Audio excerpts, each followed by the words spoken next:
address, I'd like that corrected to 70.2%. Okay. Yep. Okay. Yeah. Okay. So we can get that done. No worries. I'd like an amendment as well to it to note that I stated during the WA University review discussions that WASM needs to be kept independent if there is any mergers. Okay. Yep. Yep. So just comment that was a comment that you made. Yeah. Okay. Cool. Yep. Okay. And yet, Dylan. I think a general point probably is, I know staffing at the Guild in terms of minute secretary, I think it's probably important moving forward that the minute secretary is present, whoever that may be, at the meeting, because I think there's probably a few things that don't get picked up in the recording. There's been a couple of instances the last few weeks, maybe something to think about. Okay, great. Let's head to, is there anyone else have any comments on the minutes? No, I'll go to a vote then. All those in favour, if we assume that those amendments are going to happen and take place. Okay, great. Yeah, that's carried. We'll then go to item 5. Thank you, Noor. We have reports. 5.1 is the presence report. Dylan, your report was submitted. Would you like to speak to it? Yeah, happy to. Obviously, a big congratulations is in order to those that put their hand up and were elected at their Guild election that took place a few weeks ago. For those continuing on Guild Council next year, I'm looking forward to working with you in the capacity as president for another year. And I think there's a really great bunch of people that have been elected to faculty positions, equity positions, to Guild Council, and also very proud to be sending a very progressive group and delegation to the National Union of Students National Conference happening in December as well. I think that Curtin students have made some wise choices at this election and have rejected false promises for real results. So I'll just leave it at that. Not to politicise this holy meeting, but instead to just underline that and to express gratitude. And I'm looking forward to working with everyone moving into the future. We'll be discussing the SGM later on with a motion to sort of affirm those positions and accept those recommendations. And I'm very proud of the turnout that happened there. Something sort of worth speaking to is the role of the Guild standing up for students at the university and ensure that policy is applied in the best interests of students. At the last Guild Council meeting, we spoke about the changes to psychology exams midway through the semester. And we believe that this decision breached Curtin's assessment and student progression manual. We had over 1,000 students sign an open letter in just 2 days. And thanks to that and the work of the DVCA's office, this decision was overturned, which restored a level of fairness to students in that unit. A number of other students came forward to the Guild saying that their assessments have been changed midway through the semester, and that's continued even so as late as yesterday as well, with another instance coming forward to the Guild. So one of the problems that we're facing, just to sort of update council, is just a misapplication of policy across the university. The policy of the university is, once a unit outline's published, that there shouldn't be changes midway through. It should be treated as kind of like as a contract. And there's quite some sort of strict stipulations for when changes should be put through and how they need to happen. And that's not being followed at the moment as well. On the issue of student housing, as you're aware, the Guild's collaborating with Make Renting Fair WA on a student housing survey to gather evidence about student living conditions. This is both on campus and off campus. And it's an important opportunity to share their experiences. The link shared in the report. I'd encourage councillors to share it with renters and to do it yourself if you're a renter. to share your experiences. So far, we've had just under 200 Curtin students, I think just over 200 Curtin students in total complete it, about 195 of those being students living in on-campus accommodation. We're continuing to push for improvements to safety and student accommodation. It's better fencing, better aircon, better security. Students are going to be very soon facing those extreme temperatures inside in unair-conditioned student accommodation as we very fast approach summer and some warm days that have happened now. We believe that the recent rent hikes announced for 2026 in all student accommodation here at Curtin is steep and unjustified. And we had that reported in WA today and was quoted in that as well. Rooms marketed as refreshed are now starting to be sold for more expensive in the same accommodation, and in some instances those are very little than a lick of paint. The Guilds just hosted within the last 2 hours a town hall meeting not far from here to sort of start the discussion around how we build a broader campaign. And I think it was a good discussion, albeit probably not as many people as we would want, but a sizable group to build something from and a decent cross-section. And if anything, the slightly smaller group allowed us to really share some good stories and have a really good discussion. With that said, we need to build this campaign up. And that will be a public advocacy campaign, a public awareness campaign, as much as it will need to involve more direct actions. I don't think another petition in this area is necessarily going to result in changes of the ways. I happened to bump into the Vice-Chancellor on the way into Council chambers actually just before and mentioned the Town Hall, and I was actually quite disgusted by the way the Vice-Chancellor sort of treated this as just one of the many issues where people are angry about. So I think it's time for us to really start to engage in this, and I'm looking forward to building on that. We know that students are angry. There's never a good time to do this in the university. There's always a million things that occupy students. So running and sustaining a broad campaign is going to be a challenge going into the year ahead.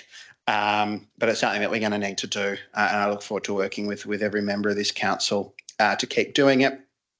Just in terms of some small updates on the operational front, Clubs Hub Stage 2 is now complete. It's been handed over to the Guild and we'll be hopefully agreeing to sign the lease for that area at tonight's meeting, and happy to see that it was utilised in the election and also utilised by clubs and societies as well. It's a really great space and something I'm very proud of and very excited to see come to fruition. And it's taken a long time and a number of years for that project to finally be complete.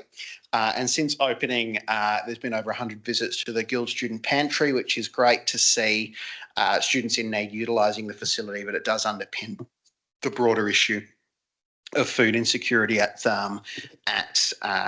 Curtin and in broader society at the moment, the cost of living pressures.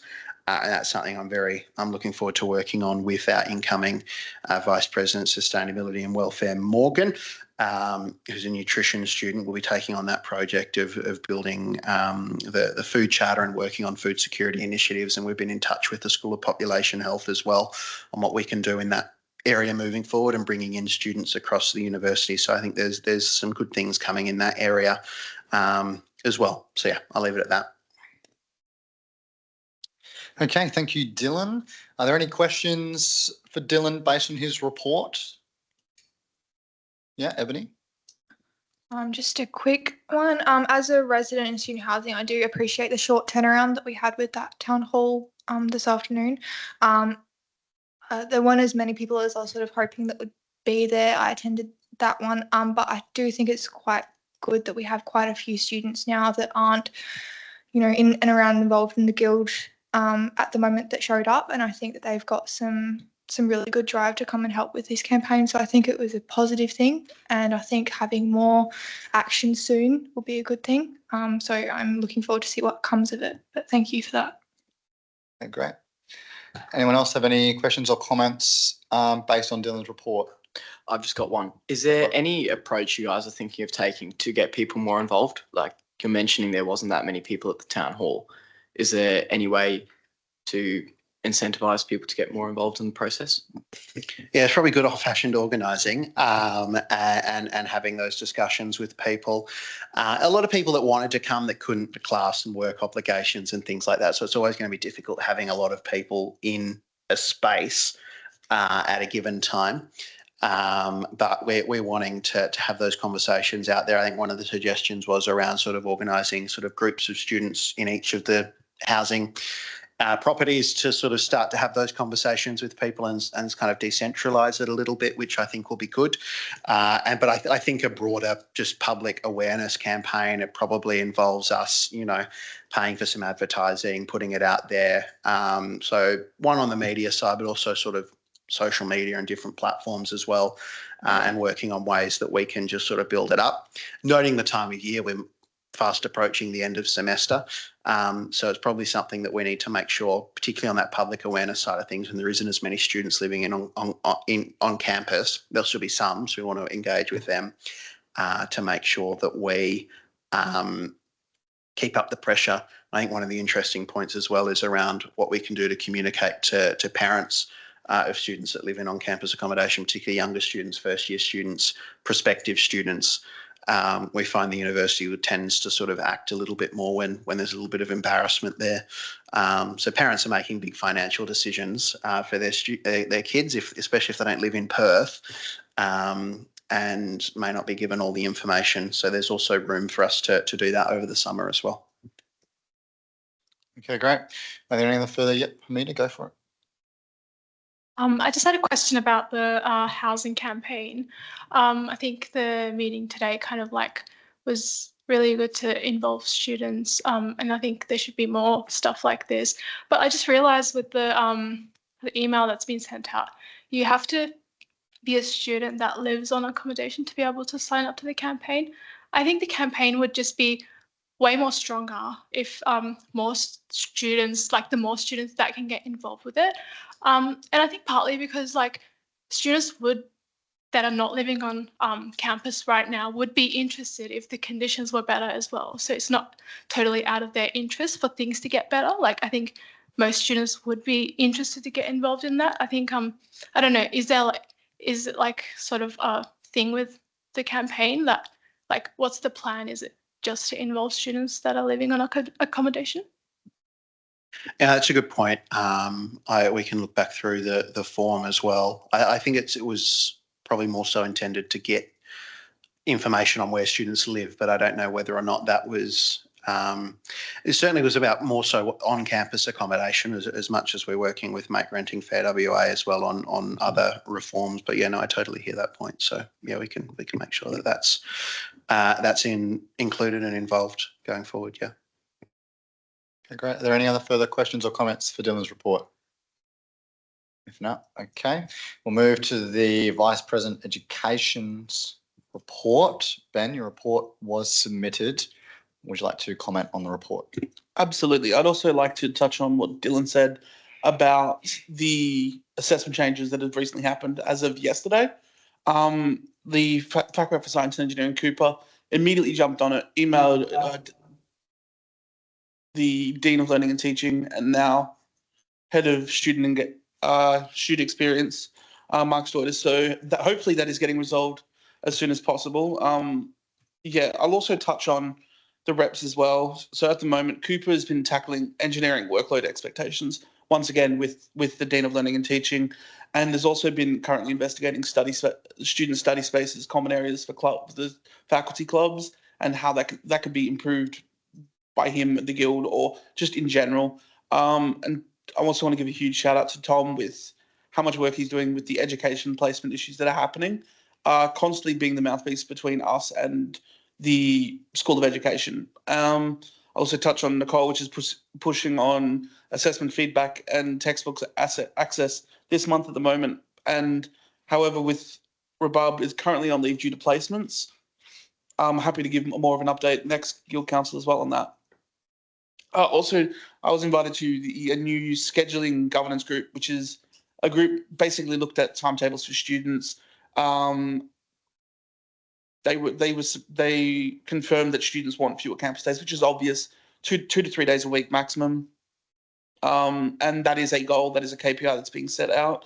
They're using scorecards and prioritizing cancellations and better use of space to allow this quota management.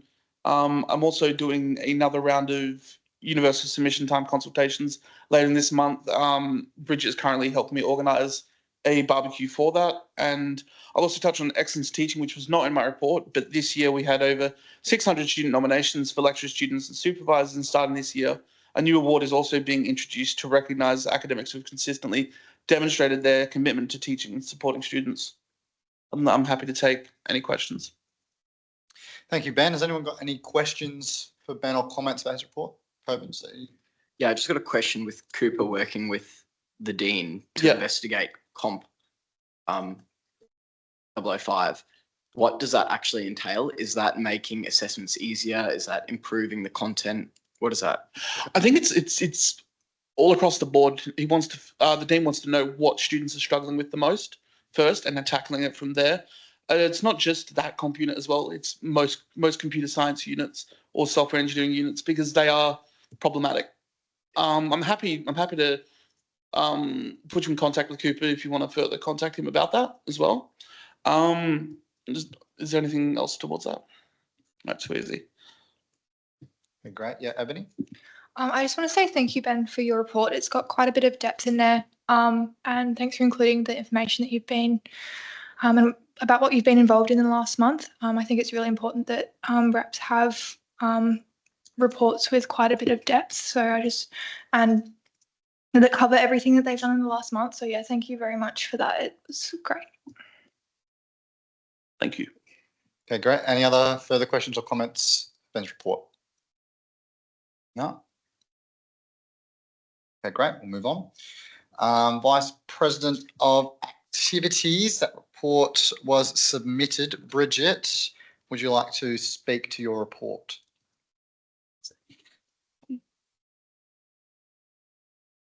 Okay. The audio is sort of. Hello? Yep, that's coming through now. Okay, seems to mute again. I'm assuming the answer was no, considering of how quick the unmute was. Can you hear us? Yep, now I Okay. can hear you. Now I can hear you. Yep, keep going. Everything's frozen, but okay, if you can hear us. Yep. Sorry, shockingly, the Adelaide signal is actually quite shocking. Bit of a backwards state in that sort of sense, but I'm happy to take everything as read and take any questions. I'd just like to note that next week is Mental Health Week. We have a bunch of events, including the EMAS X Guild collab. We're going to have a coffee rave, similar to what you've probably seen online. And it's going to be down at Malacup on Wednesday, 12 to 2. So I hope to see everyone there. Okay, great. Does anyone have any questions for Bridget or her report? Yeah, Max.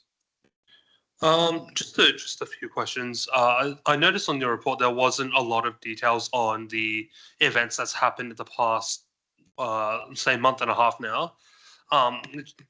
Could you give some updates on how, like, a little bit more of an update on how things like Love and Consent Week went, or how, like, the Guild Ball went, for example? These are just some more details on some of these events. Yeah, so Love and Consent Week went really well, with having a bunch of drops around and having the quote-unquote sexy barbecue, where honestly there was a massive line, and we also had the Consent Carnival, which was a pretty good success, with friendship bracelet making, adult toy giveaways, along with like a bunch of other stuff, and also the equity departments showing off various like information, infographics, all that sort of stuff. Love and Consent Week, I wanted to target people who may not want to come to like a sex themed event, because I know a lot of people are quite turned off by that. Ignore the pun. And so I wanted a pretty decent online campaign with that. With the ball, it was honestly such a great success. Tickets were completely sold out for that. And I mean, Max, you were there. You saw how many people were there. The food was great. From my knowledge, there wasn't too many or any alcohol-related incidents, which still can't honestly such a big success from it. Yeah. Okay, great. Thank you, Bridget. Yeah, Max, go for it. Just a quick follow-up.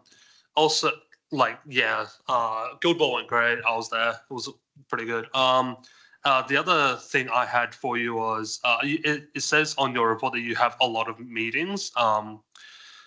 Was there anything notable coming out of these meetings, especially meetings where you're meeting with people from outside of the guild, for example? Like on the one where it says EMAS, I'm assuming that's for the upcoming EMAS collab event, but meetings like that, is there anything notable for the guild and upcoming events? Yeah, so funnily enough, most of a lot of meetings is just my regular meetings. The meeting with EMAS was just to talk about potential collaborations with the guild. EMAS came to the events team and I a little bit ago wanting to collab for end of semester bash, which is house party, school's out, and we just talked about logistics of that, and unfortunately for them, we're not going to have exactly what they planned because they wanted a block party part 2, but unfortunately they just came a few weeks too late, and when by that time we were already sorting out house party and kind of confirmed on that, and so with that we just talked about the coffee rave and the potential at the time potential collab with that. Okay, thank you, Bridget. Any more questions or comments on Bridget's report? No? Okay, great. We'll go to the Vice President of Sustainability and Welfare. Razan, your report was submitted. Would you like to comment on it? Yeah, I'll speak to a few things. So it has been a very good past month. A few months ago, I attended a roundtable organised by the Australian Human Rights Commission with the Race Commissioner there. And that conversation with the Commissioner kicked off our work with the Racism at Uni campaign that students would have received in their university inboxes, and you might have seen around campus as well. The campaign has now concluded, and to speak to that, we can confirm that there have been more than 60,000 responses nationally. So I'd like to thank all the students that took the time to respond to that survey, like even me working with the Commission to help spread awareness with the survey and address some of the linguistic things that might have not served too well. It took me like, I don't know, maybe 2 days to finish it. It's not a very easy survey to do, so I'd like to thank you for that. Do know that it's not the end. I'd like to encourage students that have experienced racism at university to know that they can always speak to Student Assist if they feel like their concerns are not being heard. And that is certainly the case with many students. Or if they'd like their experiences reported anonymously, Student Assist can do that as well for them. I'd like to thank sincerely as well the following universities and guilds / SRCs / unions that responded to our call to make this a collective effort, in light of the reality that that whenever these campaigns pop up, there is a tinge of anxiety, considering that these campaigns sometimes have been used in the past to impact freedom of speech politically and academically. So I believe at the time that having more unions working together as a collective would have helped us see better outcomes for our students, and make sure that these bodies understand that unions are true stakeholders in this. And the reality of it was that we were kind of ignored in the beginning, and it were not mentioned in the report either. And I think that is a big gap, which the Commission understands as well. And so I'd like to thank, honestly, just Rama from the UWA Guild as NUS WA State Branch Vice President as well, Selena and Rehana from the UWA Ethnocultural Collective, Maher from the UWA MSA, Ahmed and Ruben from the Palestinian Cultural Society at UWA, Dana from ACAR at the University of Sydney, and Salma from the UTS Ethnocultural Collective and Palestinian Youth Society at UTS. So we had a number of unions, and we had the University of Queensland as well, University of Melbourne, students from there helping. So I'd like to thank them all. And I think this really helped us demonstrate the power of unions and establish ourselves as important stakeholders. And I know we probably won't be overlooked, hopefully, in the future with this. In my report, I also mentioned a roundtable on anti-Palestinian racism. So the Commission was conducting multiple roundtables at different times, and I was facilitating that one. So I invited Curtin students and staff that I knew had been impacted by this racism, whether they were Palestinian or not Palestinian, and they spoke anonymously to their experiences. Obviously, I won't be disclosing their identities. However, these individuals are welcome to speak to their experiences. The roundtable exposed, though, unfortunately, at Curtin that there is an overvigilance of these students, especially from some of these students mentioned from safer communities as well. Some students experienced racism in class and on placement.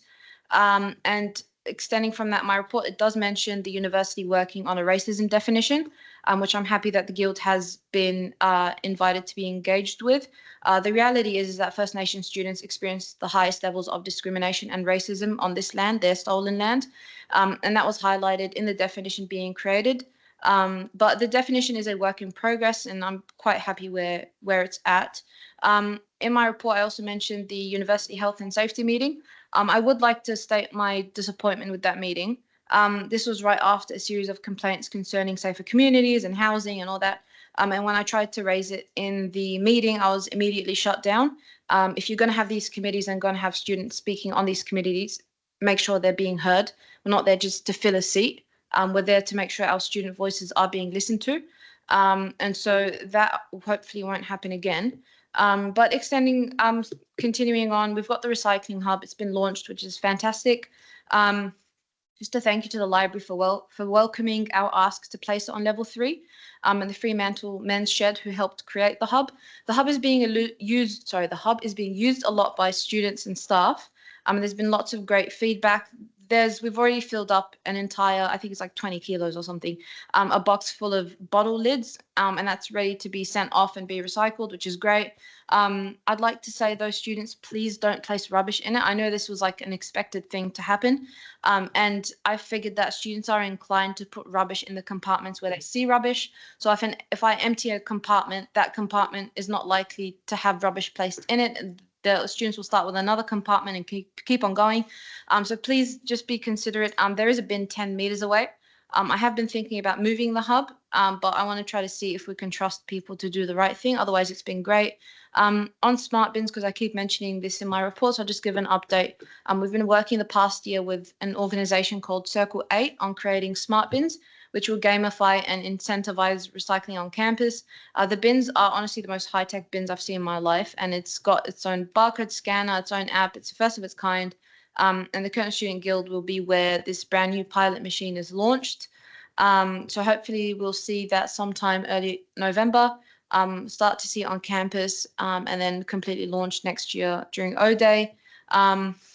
And my reports, they always contain weekly catch-ups with the reps that I'm the line manager for. So it might be worth speaking to the new ISC president's work in his absence.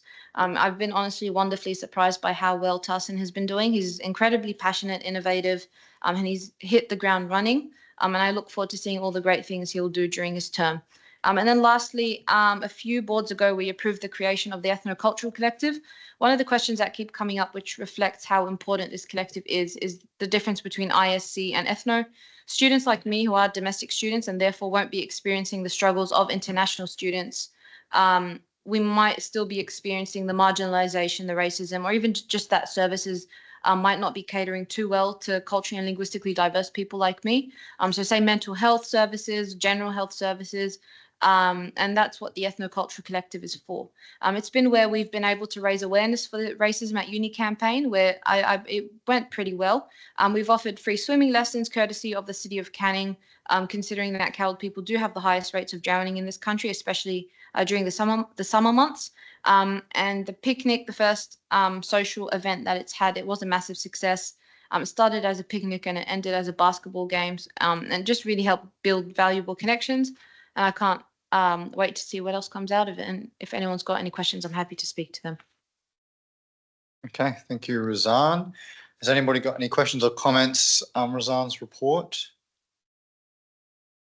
Yep, Zovia. Oh, sorry, I should also note that Coben left the meeting at 6:07 p.m. Yeah. Yes, I believe so. There you go. I got it. Yes, Got you it may now. speak. Razan, there are a couple of bins around that are advertised already as smart bins. Are the Circle 8 ones different to these? So I'll kind of explain what's happening. So let me think about this before I say it.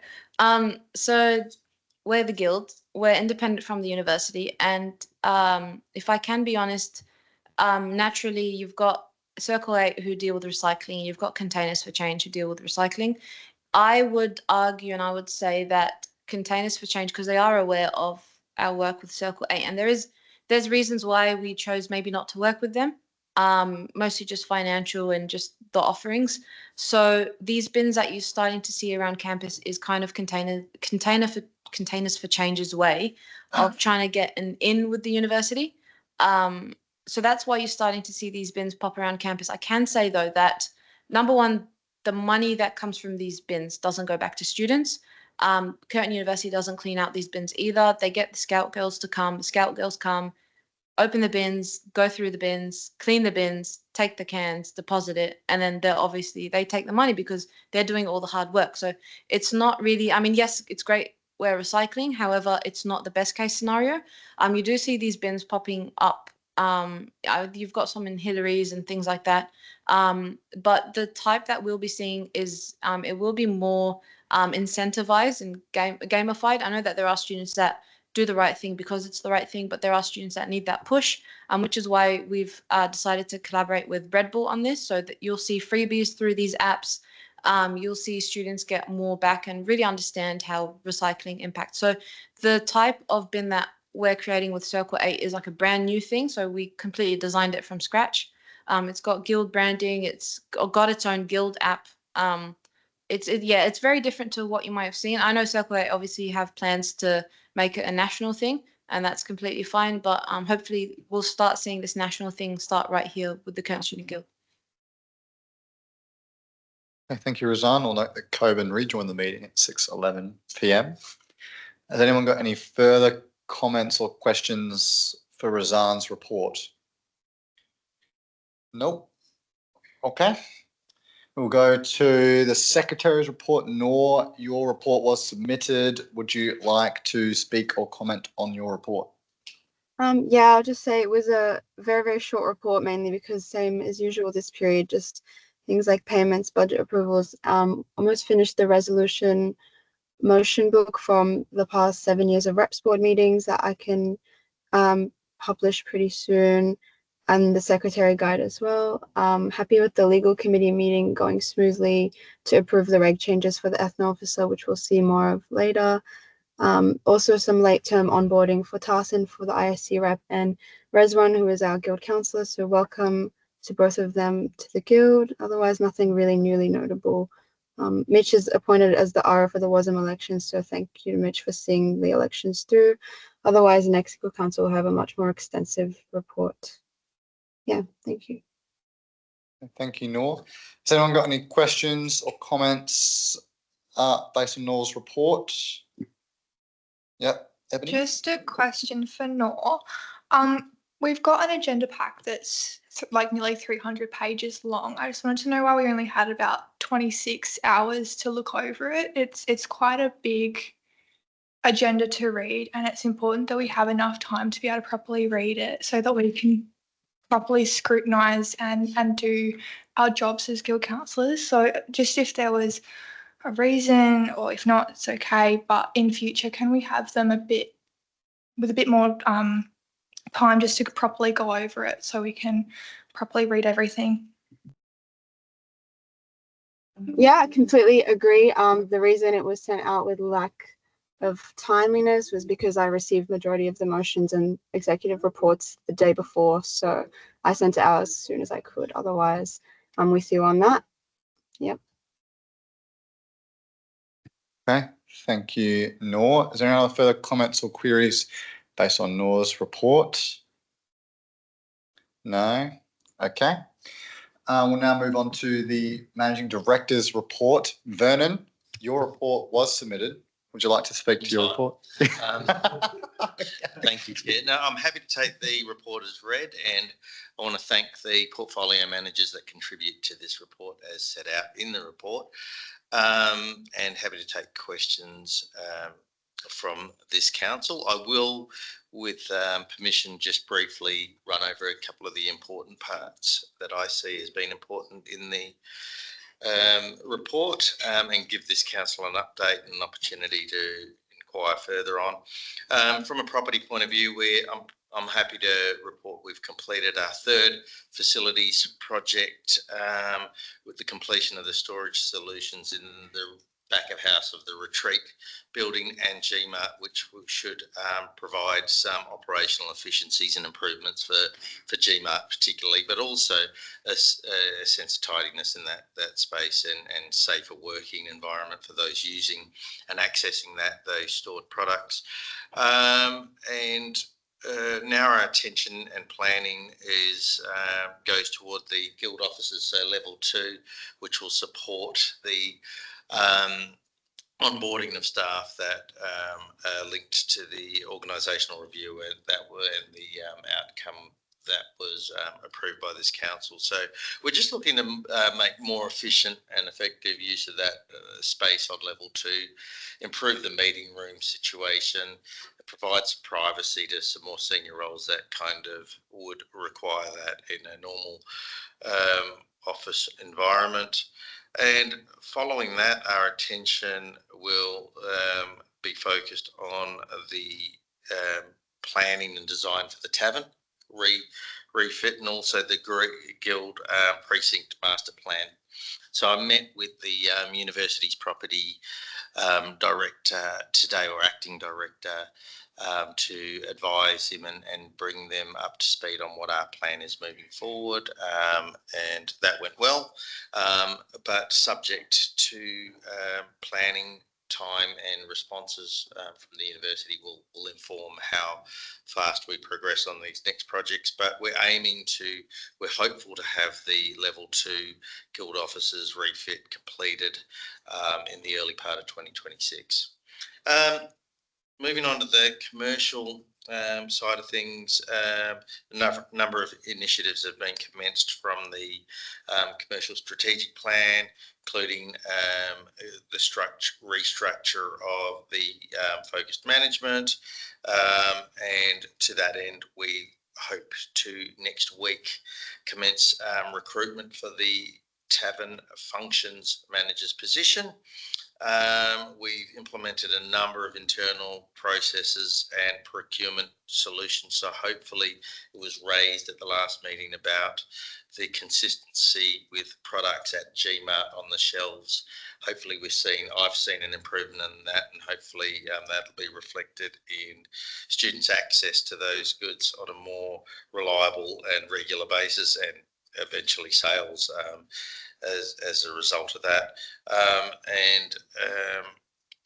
We're focused on developing next year's menus and the expansion of the successful rollout of student budget meals at GC Central. So obviously the intent will be that all outlets will have a version of that and affordable options for students only. So that's been a focus and part of our direction with the commercial team when developing next year's outlet menus.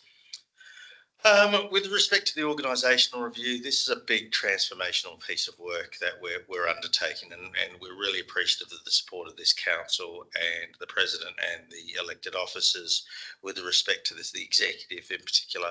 And so, as we know, this piece of work is being framed and informed by the council's delivery of the council's strategic plan objectives, and also the delivery of the objectives of the commercial advisory committee. And so we've commenced that, and we're starting. The president communicated with all staff, articulating the goals and the planned action of this review and the strategic plan, and we're now commencing with the delivery of those recommendations. Specifically, we hope also next week to commence with the recruitment process for a governance officer that will support secretarial and governance matters of the Guild, which we think is really a priority for us. Moving on to ICT, following that external independent review we had on our network infrastructure and security, I'm happy to report that we've completed the remediation tasks identified in that report as being critical, and we're continuing to go on to those that are high, so that gives me a lot more comfort. We're also in the process, it's currently live and running, a request for proposal from suitably qualified organisations to support us moving forward with regards to network and systems management, and that process should conclude in a couple of weeks with a recommendation for appointment that will support our in-house team. Just to reiterate the President's comments, congratulations to all the candidates that were successfully voted in as part of the Guild election process. We had an internal review of the process itself, just with management. We intend to have one and invite comments from the student officers, but we also intend to have a debrief with the returning officer and West Australian Electoral Commission. So from all reports, the process ran relatively smoothly, so really appreciative of everyone's contribution to that. Just an update on the 2026 budget, which was first draft was presented to the Finance and Risk Committee in September, and where management were provided with feedback, also provided feedback directly from the President, which I'll be meeting with the Finance Manager tomorrow to integrate into the budget in preparation for presentation to this Council in November. I guess just speaking at a very high level, the budget, the way the kind of intention of the budget is really around an investment budget linked to the strategic plan, linked to the organisational review, and linked to the commercial review to tool up and provide the basis and the resources for us to deliver on those objectives into the future without compromising the financial viability or the long-term viability of the Guild. From a social point of view, it was a pleasure and privilege to attend the Guild Ball. I really enjoyed it.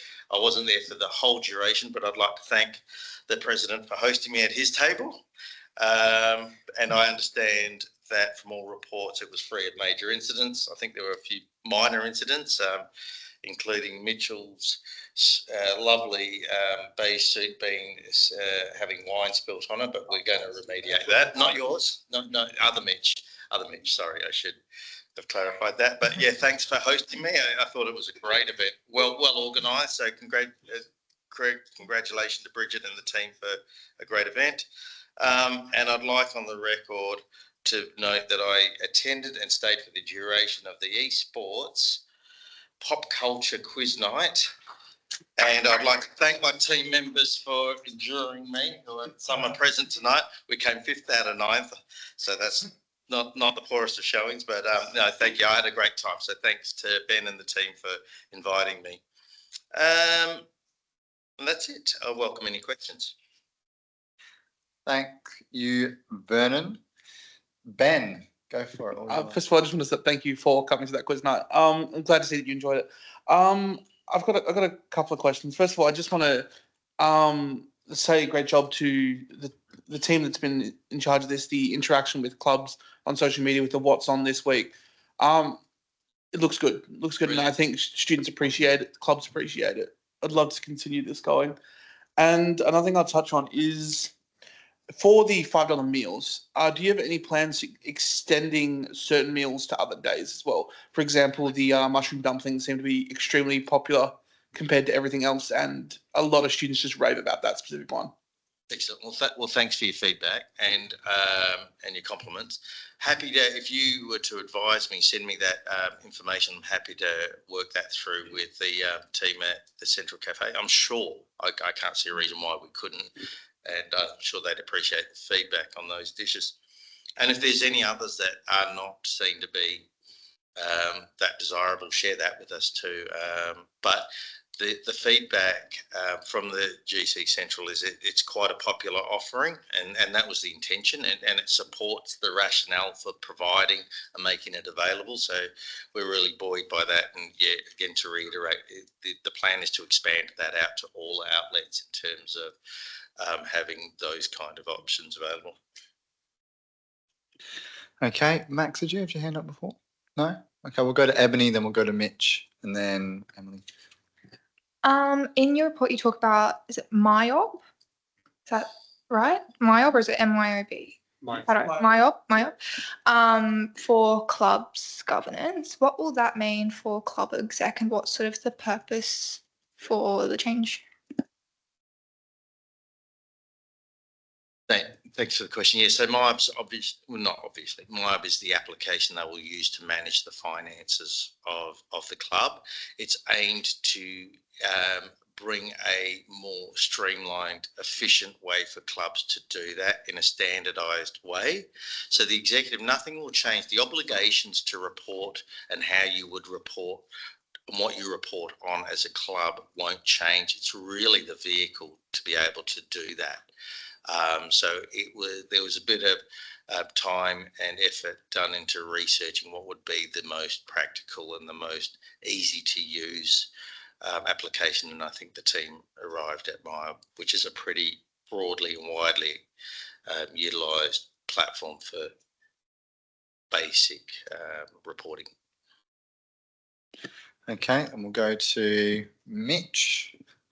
Yes, I have two things. The first one is there's some snap frames on the outside of Main Cafe and Gmart that are supposed to be used for commercial, for advertising things like daily specials and the services that Gmart offers. And like, for example, the ones at Main Cafe have been taken over by university posters for like NCP scholarships, and the ones in front of Gmart have like club posters sticky taped over them instead of actually having what they're supposed to have in them. Like, I think that only one out of the 3 snap frames along the front of Gmart actually has the Gmart sheet in it that shows what services are offered inside.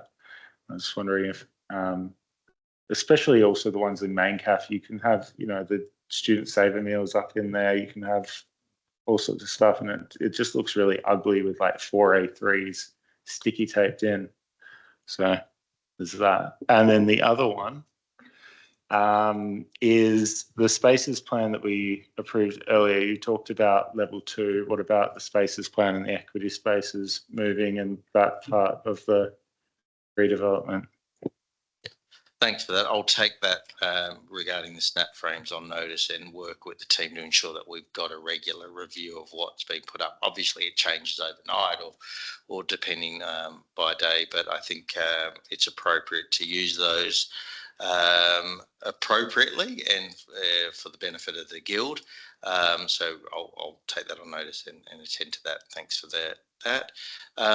The second part was, okay, so with regards to the master plan, which includes the equity spaces. So that's certainly on our to-do list, and that was catalogued and discussed with the property team. Just based on, from a priority point of view, I felt that we've got to get the spaces on level 2 done first. We don't have the capacity really to run multiple projects at the same time internally. It's myself and Tanya who are the leads on it with the university, and that's in addition to the normal operations. So it's really a capacity of what we can handle at one time and do them well. So I do see the level 2 as the priority, just so that we can accommodate the number of people that we need to get on board to help us with all that other stuff. But as I mentioned in the report earlier, that is along with the tavern design planning as the next 2 things that, and my understanding is I'll work with and defer to the president on it, but the first part of that plan is the equity spaces to Clubs HQ, and then reclamation of that retreat space as a student utilised space is the number one priority in that plan. Yes, Mitch, you can follow up. All right. The reason I bring up the equity spaces particularly is tonight we have on our agenda is approval of regulation and bylaw changes for the ethnocultural officer, and it's really important that there be a space for that officer. Noted. And perhaps what we'll do is further to this meeting, I'll work with the president to see whether we can prioritise an additional space without activating the whole master plan to accommodate that and to support that. Okay, great. Yeah, we'll go to Emily. Go for it. I just had a question about the thing you said about like having a meeting about the elections regulations. Is it just to debrief how the elections went, or is there a plan to change the elections regulations, or it's kind of up in the air? Yeah, thanks for the question. So the debrief for me with my management team is really on the execution of the administration of the guild elections, so hosting them. So what went well, what was challenging from a team point of view? Did the technology work? What was the returning officer like? Were there any major issues and stuff like that? So we talk through. So it's not really about, our debrief isn't really focused on whether the regulations change or not. We did speak about, could we better manage how printing is arranged? And so an example of that might be, hey, we had the ballot draw on this day and we had the GMAR open for printing the day after, which is clearly too short a gap between the two. So we talked about how we better manage that and how we better facilitate the requirements under the current regs to ensure that there is consistency and fairness with the amount of resources each candidate or each party had. How do we better manage that? So it's really a logistical thing. We'll get feedback and we'll invite feedback from council and other officers from their lens and their experience. We talk through what the handbook looks like and how effective things like the maps are and how informative it is, and whether there's suggested changes for that, which will come back through council if there are any. Yeah, so that's really what we debrief on, not specifically any regulations concerning the running of the elections. Okay. Yep. Ben, you have another question or comment? Go for it. Back to my so I've been speaking to Luke about this a lot. Club Sport. MyOb functionally will work as an application that you'll be able to connect to your bank account, your club's bank account. That will just automatically read all the deposits and the expenses. So it's just going to make the treasurer's job easier. It'll also make the club's team's job easier. It's just a win-win for everyone. Charty HQ's financial system sucks. It just does, and that's a fact. Yeah. That's all. Thanks for adding that. Okay. If there are no more questions or comments, I just have one quick question for you, Vernon. Please go. Just about how you said you were looking at changing the food options, stuff like that. Something that's really been bugging me since I've came here was that the menu is not consistently available online, and there's only a couple of photos with a couple of options. Is there a plan to have whatever because I know the things that are offered are consistent, or at least reasonably consistent. Is there a plan to make sure that there is a consistent available menu so that students can know what is at each place before they get there? Sorry, not to my knowledge, but it's certainly a great idea and something that I'll take away and discuss with the team. Okay, great. Does anyone have any more questions or comments about Vernon's report? No? Vernon, I think your mic's still on, by the way. You're all right. You're all good. Okay, so we have a motion here that the Guild Council approves the report. Mover is Noor. Yeah, sorry, Ebony. Just one other question for everyone. Where are the education conference reports required by the travel policy? So I think that question should go to the people who are on the conferences. I'm assuming that would be Bridget and Noor, those people you're asking about. Who is people? Sorry. Yeah. Oh, you can take it. Yeah, go for it, Dylan. I'm not sure. That wouldn't come to this body. Would it come to this body? It would Reps Board? Oh, Guild It would go Council. to Reps Okay, that's fine. Right. Pardon me. I'm not sure. I'll look into that and get that back. I wasn't aware that that was the case for education conference. I thought that was just a national conference thing. I think this underpins and broader points around our governance and compliance. And this is a point that sits. I mean, there's a lot of policies that sit on M-Files and are on the Guild website and at various points. And we need to do a better job at following those rules sometimes, but it needs to be made aware. We need to be aware of them. We need to know what to do and when to do it. So, yeah, I'll also note that there's a report due for Mitch attending the Council of Australian Postgraduate Students Association conference, I'd note as well, which would need to be due at some point in time as well. Okay, great. Okay, so we'll now move on to the motion. The motion is before the council. We have a mover of Nor. Yeah, Max, you'd like to speak to the motion? I would like to move an amendment to the motion. Okay. I'll read it out and then I'll give it to you in writing as is required by me. It's just that I'd like to amend the motion to that that the Guild Council approves the reports for President, VPE, VPSW, and the MD. Just given. If you just pass me that Yeah, before you start debating, I would need a seconder, and then you can start talking to the motion. Thank you. Okay. So the motion is the amendment is that the Guild Council approves the reports for the President, the Vice President of Education, and the Managing Director, and the Vice President of Sustainability and Welfare. Can I get a seconder to the motion? That's moved by Max, seconded by Ebony. Max, as the mover to the motion, would you like to speak to it? Yeah, so I've a few reasons. One, for mitigating reasons, earlier in this meeting, various members brought up inaccuracies and discrepancies within the minutes.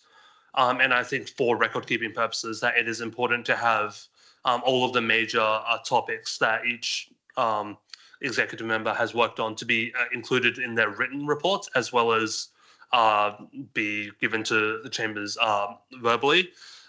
Given that there's a lot of projects that are working on simultaneously. This is a big organization. Having something written and concrete that displays executive members' progress towards their KPIs is something that I would like to see given to council. That's part one. Part two is that a lot of the meetings and things like that involved included in the report are not very detailed. I'd like to see a bit more on what was discussed, how does this impact council, what does this do for the guild in terms of what's coming up, or governance, finance impact, student engagement impact, how does this impact what we provide to students. So I'd like to see the addition and inclusion of that in all reports submitted. Okay, thank you, Max. Ebony, as the seconder to the motion, would you like to speak to it? Yeah, this hasn't come out of the blue. In the July meeting, I requested that more care be put into these reports, and I questioned a lot of members for their reports as well. These are lacking quite a bit of information. They're also public records, and it's important that what we're putting out of the guild is detailed and it looks like that a month's worth of work is reflected in these reports as well. So for that reason, I'm quite happy to second this. Okay, now we'll just open it up for general debate. Are there any members who would like to speak to the amendment? Yep, Razan, go for it. I know because Nor and Bridget are on, a conference, but the reality is that the reports were due last Thursday and they wouldn't have left before last Thursday. So they would probably be speaking to it in the next board, but it wouldn't probably make sense for them to speak in this one. That's just basically it. Sorry, were you saying that they do not have the proper opportunity to speak to the motion because they are away. Is that what you're saying? So it's regarding the travel situation, right?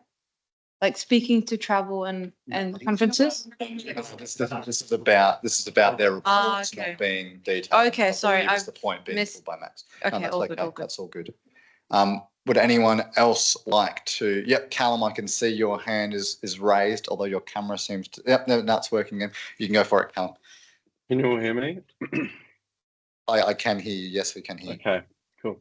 I was just listening to what Max was saying about it and talking about how all the reports should have those inclusions that were mentioned, but then singling out these reports. I read all the reports last night, and I got everything I needed to from them. And I think singling out some reports while saying all reports should have these specific criteria, I think it's just in poor taste. Like, should reports have a set length? Possibly, but that's not really what we're talking about. I just think singling out these reports isn't really constructive use of time. They've been done already. They've included an amount of detail that I found at least satisfactory. I've read reports from this council and last year's council that were lacking in more detail, and nothing was ever brought up about it, particularly of members of a particular party. I just think it's a bit of a mute point. Like, there's been worse reports, there have been better reports, and then saying all reports should have the same standard, but then singling out these ones just seems choosy. Okay, thank you, Callum. Is there anyone that wants to speak on the motion for the first time? I believe is what we do, and then we go to the people who wants to debate. Yep, Dylan. Look, I don't support the amendment, and I don't support it on the grounds that I believe that the members present are here available to answer questions. I do hear points though, and I think that the members, all members of the executive and members that need to provide reports to various bodies should be receptive to the message that this sends, and that this is a serious case. But I don't think it would be appropriate for this council to not approve the reports given that a report was given, and that they're available to answer questions to that, and there were questions asked here at this report. I think we're in a tricky point. I think we can probably take this on notice and ensure, and I'll ensure that members of the executive moving forward take greater care on the reports. But I'm not sure that it's necessarily, given the situation at the moment, best practice for us to single out particular reports as well. I think that's probably something worthwhile noting. So I won't be supporting this amendment. Okay, thank you, Dylan. Yep, Mitch, you can speak to the motion. I take your point on that. But the fact is that a requirement of the written reports is that they demonstrate progress towards KPIs, and some of these reports just don't. So, yeah. Okay, thank you, Mitch. Anyone like to further speak to the motion? I believe we can now start having people to speak a second time, I believe. Yep, Max, you can go for it. Yeah. Look, I hear what people are saying, right? Dylan brings up a fair point that, the only reason that I'm bringing this up is that this is not the first time this has been brought up in this year's council alone. And after last time was brought up, change obviously has not happened. And that's why I've raised an amendment to a motion instead of just raising it as a point to be discussed today. Look, at the end of the day, the agenda is made available to the public long before the minutes are. And, to any student reading these, they don't get to see any of the minutes where spoken reports, verbal reports are given, or questions are asked and answered. They only see the written report submitted, and having reports that are lacking in detail be put out publicly without the minutes being available for several weeks afterwards. It's not a good reflection on the guild, and it's the Guild Council exists to keep the executive accountable to their KPIs, and so that's why I've raised it today. In addition, I resent several of the points Callum raised, but we won't go into that too much. I think that is beyond the remit of this motion. Okay. I would just like to comment just one thing on what Callum said, which was that the quality of reports in the past might have been poor, but that doesn't mean that you can act to make it better now, I think was the point that I wanted to make there. But other than that, are there any other people who would like to speak to that motion? No? Okay, we'll go to a vote for the amendment. So we are voting on the amendment, on the amended motion. No, we are voting that the motion is amended, and the amendment is to change the motion to be that the Guild Council approves the reports for the President, the Vice President Education, the Vice President Sustainability and Welfare, and the Managing Director.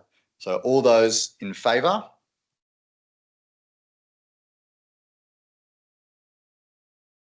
Okay, all of those against?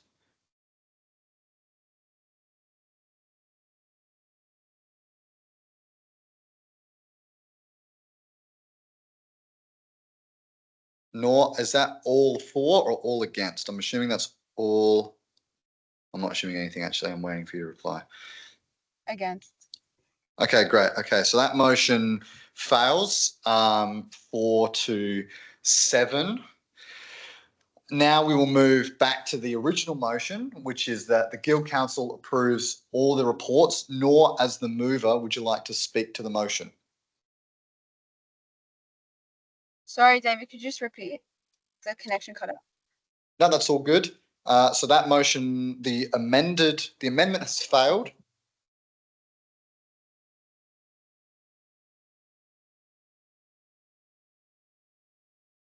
Yeah, I can't hear. If they have technical difficulties. Oh, it cut out. Oh, it's 6:45.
Thank you. Can you hear me, Callum and Noor? Yeah. I see a thumbs up. That's beautiful. Also, We will just pause the meeting for 3 minutes until 6:49 p.m. as I believe some people left the room. Just for a quick break, we'll resume the meeting at 6:50 p.m. I've adjourned the meeting to 6:50. yeah. Yeah. Those reports. USB-C charger. Yes. I want to go. No, it's not. Really good. Can I borrow that from you?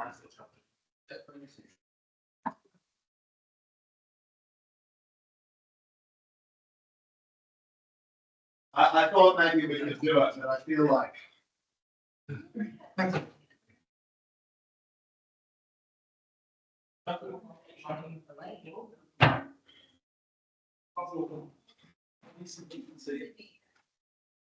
Don't know why I like one that is only 2 years old, doesn't use it.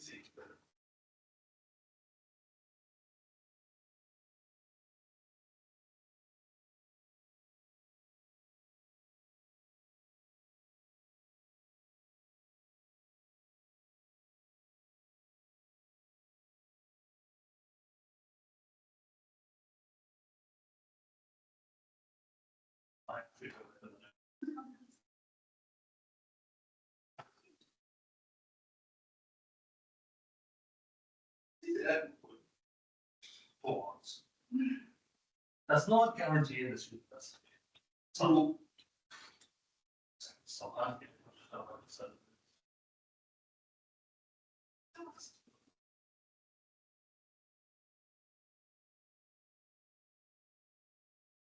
Yeah. Yeah, it had been but we've got.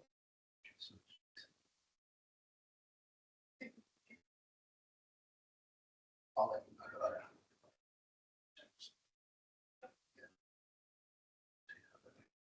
Scan through the trajectory.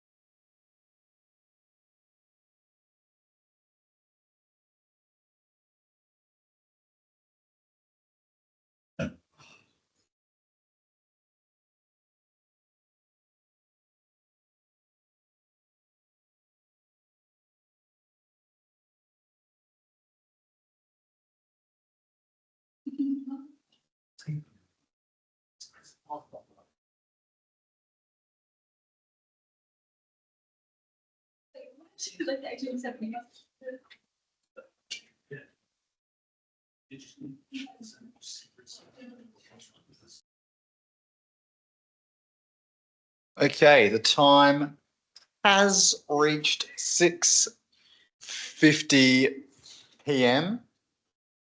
We are back. I will note that there's, I believe Coburn is still out. He's just grabbing some water. And Reswan and I went to class, so left the meeting approximately 6:20, 6:25 p.m. But I'm a bit unsure about that time there. Anyway, we'll move on to item 6, business on notice, 6.1, the safety report. We have a motion.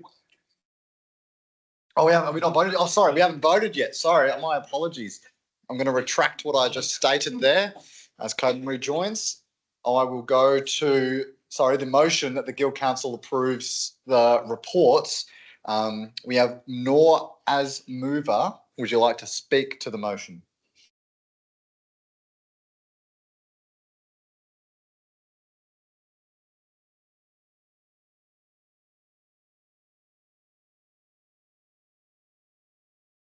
No. Can you hear me? Yeah, we can hear you now. Yep. No, nothing further. Okay, great. Can I get a seconder for the motion? Yep, Ben. Yeah, seconded by Ben. Would you like to speak to the motion? No. Okay. All those in favour of the motion that the Guild Council approves the reports? 1, 2, 3. Okay. So that's 3 in favour. Can I give those?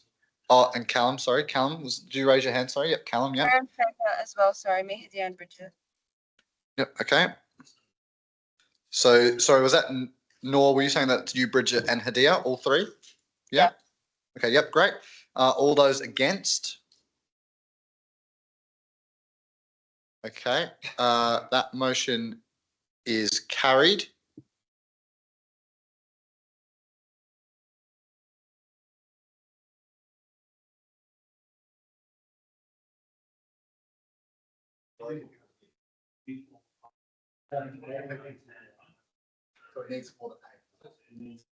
Okay, so that motion is not carried as there were only 6 votes for.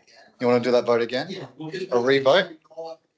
And guys, seriously, think about what you're doing. You're not going to approve Vernon's report because you're a fucking amendment. Sorry. Lock in. Okay. All right. We'll just do a re-vote there. I wasn't 100% sure that everyone had raised their hand. I wasn't 100% sure of the counting, so I'll just re-vote. All those in favour of the motion, please raise your hand now. So just so I can count. So you have Callum, Ben, Ebony, Razan, and Dylan. And then we have the 3. We have Mitch. And we have Noor, Hadia, and Bridget. So that's 3 + 4 + 1. That's 8. Hang on, 1 + 3 is 4. 4 + 4 is 8. + 1 is 9. So it's 9. Okay, all those against? Okay. 9 out of 14. That motion is carried. Okay, I can do math.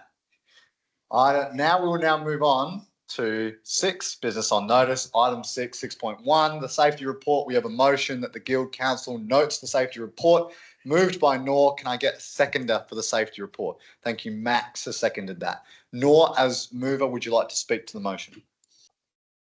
Yes, it's there really, but there was 90% of inspections completed on time, and the work hours were reported as usual. The main new issue is drainage in the tavern, and the chemical storage issue has been closed and the wall cracking is still being monitored. But otherwise, there's been no bigger new incidents this month. Yeah, that's all. Okay, thank you, Noor. Max, a seconder, would you like to speak to the motion? Just a quick question to Ben who submitted the report. For some of these ongoing items, they've been ongoing for a long time now. It's like how far are we in terms of engaging with like Curtin Properties and stuff in terms of getting some of the more structural issues fixed? Because they've been on the safety report for a while now. Yeah, thanks for the question. So a lot of them now have been closed.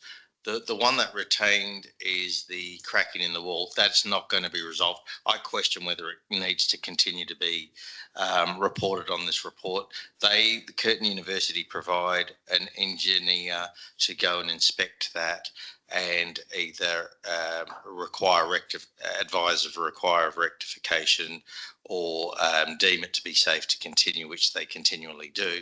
I question its presence on this report. I personally would, and I don't presume to interfere with our safety officer's assessment of retaining it on this report, but I have been actively involved in closing off a lot of items that had been repeat presenters. And I think we've made some real inroads into that, as evidenced by a lot of these that are being closed. So the air conditioning is another one. I think I'm kind of resolved to saying we've shaken every bush and tree on this in terms of seeking rectification from the university on it. Our safety officer is committed, and there are some material variances in temperature and consistent variance in temperatures. My personal experience, not that I'm seeking any kind of comfort from this council, is it's my office is freezing quite for my liking, but the safety officer is doing temperature checks and has submitted that data, and I support her with that. But I feel that's going to be an ongoing matter. But everything that we can seek to resolve, we are resolving actively with Nika's support, and I appreciate her support with that. But yeah, I take your point. Okay, thank you, Vernon. Are there any other questions or comments about the safety report? No. Okay, we'll go to a vote. All those in favour of the motion that the Guild Council notes the safety report? All those against? Yep, that motion's carried. Go to item 6.2, the finance report. We have a motion that the Guild Council notes the finance report. Moved by Noor. Can I get a seconder? Thank you, Ben. Noor, as the mover, would you like to speak to the motion? No, I'll throw the finance questions to Vernon. Sounds good. Ben, as seconder, would you like to speak to the motion? No? Okay, are there any questions or comments about the finance report or the motion? No? Okay, we'll go to a vote. All those in favour of the motion that the Guild Council notes the finance report? All those against? The motion's carried. Okay, we'll now go to item 6.3, NUS affiliation. We have a motion that the Guild Council approve a National Union of Students Inc. affiliation fee of $28,250 as recommended by the Representation Board. Moved by Ben and seconded by Noor. Ben, as the mover, would you like to speak to the motion? This was already spoken to at Breast Board. I think my thoughts are out there for me personally. So no. Noor, as the seconder, would you like to speak to the motion? Yep, so just following the recommendation from Reps Board to pay this affiliation amount, you can see in the attachment there's a list of KPIs and how it was tracked with the NUS's ability to meet their KPIs. And I would support this amount as well. Obviously, I'm not a part of Reps Board, but I would agree with this affiliation amount. I think it's appropriate. And yeah, further questions would be, yeah, feel free to ask. Okay, great. Are there any further comments or query yet? Dylan, go for it. Yeah, just to explain to council how the process works. So you remember earlier this year we approved on the recommendation of Reps Board the initial affiliation amount of $40,000 and a set of KPIs and penalties to that. Reps Board has agreed on an assessment of those KPIs, and that's attached to that document, which leads to a penalty deduction of $11,050. And then that results in the final affiliation amount of $28,950 there. The discussion at Representation Board, basically continuing on from last year's discussion that we had at Reps Board and Guild Council, there are still concerns about the NUS's recent performance and compliance with policy. We see it as an opportunity to nudge the NUS to do better. We do believe that with stronger governance, clearer processes and a renewed focus on outcomes, the NUS can rebuild trust and effectiveness. And I certainly do, and I know that this council remains committed to a strong and well-funded national union that can deliver for students across Australia. But we need to make sure that the money that we're putting into it is going towards that sort of strong and active union as well. So we've got that responsibility on our part to make sure that our money is going towards something that is doing what we want it to. I'm confident that we can see some improvements next year, and I look forward to hopefully affiliating for a higher amount into the future. Okay, thank you, Dylan. The brilliant door has decided to beep again. Nor, I will just ask, is it possible for you to turn on your camera?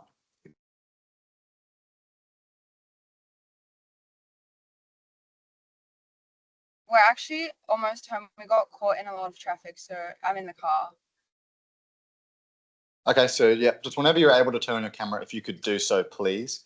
Cool, all good, thank you. Are there any further questions or comments regarding to the motion? Yeah, Max, and then we'll go to Hamida. I've just noticed that in the motion it says 28,250, but in the attachment the affiliation amount says 28,950. I just want to clarify which one's the correct number. That's all. I believe that 28,250. If there's an error there, is the amount that was approved by Representation Board. We would need to amend that up if there's a small error that's been made there. If someone does quick maths that isn't me, it tends to get me in trouble, clearly. Do you want to double check that? Yeah, so but would amend back up. Okay, so Dylan, I would just ask if you could just remain courteous. I can just be the... Oh, okay. Perfect. I am amenable to it. Okay, great. So the motion has now been adjusted. So the motion is now that the Guild Council approve a National Union of Students Inc. affiliation fee of $28,950 as recommended by the Representation Board, moved by Dylan, seconded by Noor. Hamida, I think you were next. Sorry? Yeah, I said that. I said moved by Ben. Oh, sorry. I meant to say moved by Ben, seconded by Noor. I was reading off the sheet. My apologies. Yeah, Hamida, go for it. I just think this is kind of following from last year's discussion as well, like just the way you assess NUS and how they could improve should not be through going through all these kind of points from the report as well. Like it's just such a bureaucratic way to view things, and I just think it doesn't send the right message of the Curtin Guild supports student unionism if the way you're assessing it is through just how soon have they responded, or it's just how would you actually improve NUS is if there was like it should be on a political basis, like what has NUS done this year? And there's nothing about that. And I think that's just, a real shame, to be honest, because like I think that's the way you should assess NUS, and also like the way you improve it is having people that actually want to fight for the students' rights, and like that should that goes is not limited to just following what the Labor government wants to do, because I think that's the biggest the biggest problem right now is NUS is run by Labor rights students that don't want to oppose anything the Labor government wants to put forward. So I think that's the biggest reason there's all these problems with it, and that just puts a better message of like how the Guild supports student unionism, is like actually discussing how could it improve as well, because like every year the Guild is making an argument to further cut the funding. Like how is that going to improve NUS in any way? It's just like such a bureaucratic argument. Okay. Anyone like to comment to that? If not, I'll comment. I don't mind. Okay. I don't mind. Yeah, Max, go for it. You raised a lot of points, but most of it comes around to how will this improve the NUS, and I think that's pretty clearly stated, given the fact that these are key performance indicators that we have set for the National Union of Students as a member organisation, and therefore the way for the NUS to improve is to follow these set performance indicators and improve and meet these performance indicators in order to improve as an organisation, which we pay this membership fee to. Okay. All right, we seem to have a malfunction. Looks like can you guys, I think everyone can still hear me. I think everything's all good. Yeah, I do recognise you, Emily. I'll just double check. Callum, can you hear me all right? Yep, great. Okay, cool. Yep, Emily, you recognise, go for it. Yeah, just to kind of to reiterate what Hamida said, I think that, there's two problems with the motion and with the kind of general argument that's being presented. I agree that there are issues with the National Union of Students, but I disagree that the issues are all the KPIs, like Hamida said, that they're not responding in time, or they're not following the regulations or proper governance. I think the main issue is that like with the National Union of Students is that like they put a lot of their resources into trying to convince students to vote for the Labor Party, and I think that the problem with the National Union of Students is that it is not an activist body that fights for students' rights and fights for progressive issues. And the way you change that, like Hamida said, is to organise within the NUS and to push for that to change. And I think Social Alternatives' role has been a real positive example of how you do that. It was Social Alternatives' faction in the National Union of Students that pushed for the National Union of Students to actually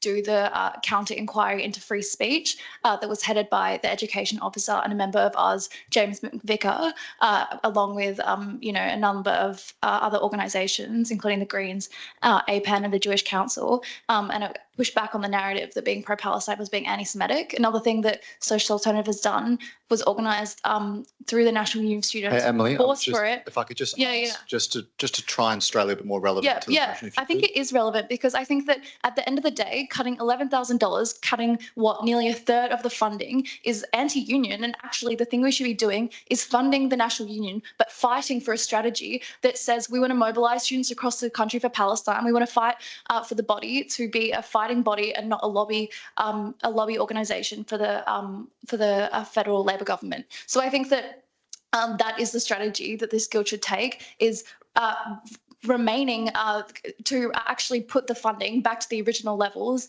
that has been cut years and years have gone by, where we just keep cutting it. I think it should be the funding levels should go back to the original level, and that members of this Guild should take part in fighting for the National Union of Students to be an activist body instead of neglecting it and saying the main issue is that you don't get emails back in time, when the main issue is clearly that the body isn't mobilising the hundreds of thousands of students it represents, spending the millions of dollars it has on fighting for the issue of our generation, Palestine. And we in Social Alternative has actually been fighting for the body to do that. So I think that is how you change the NUS, not cutting it down.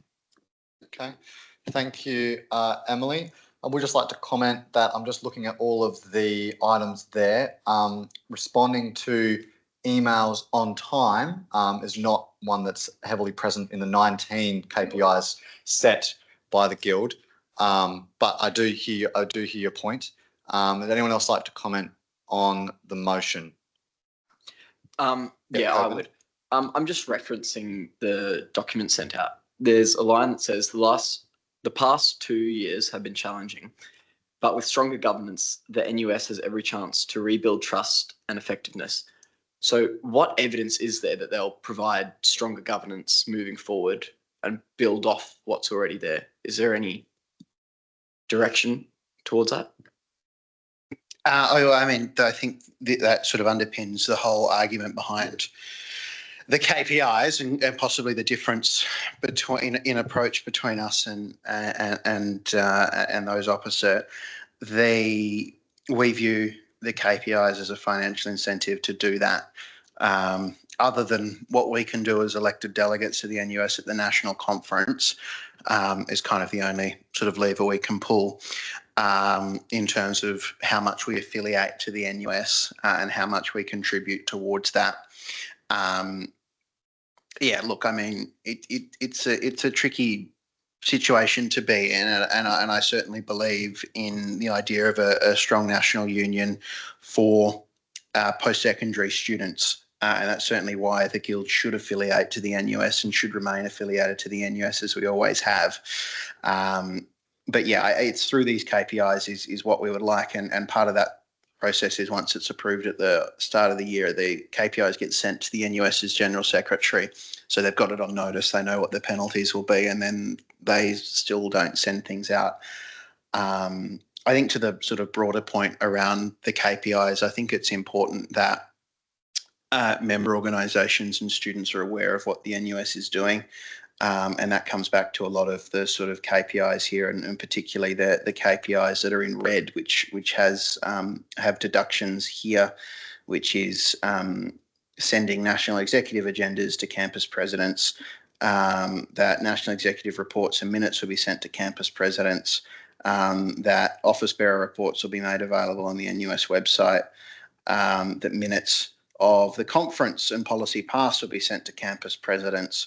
There's a lot of things on here which is just about the NUS communicating to us, and it's relatively simple things that the NUS General Secretary can be doing, and there are leniences built into the situation here. But if those sort of three things were done, there's an extra $3,000 to the NUS that we would have already agreed to the KPIs there.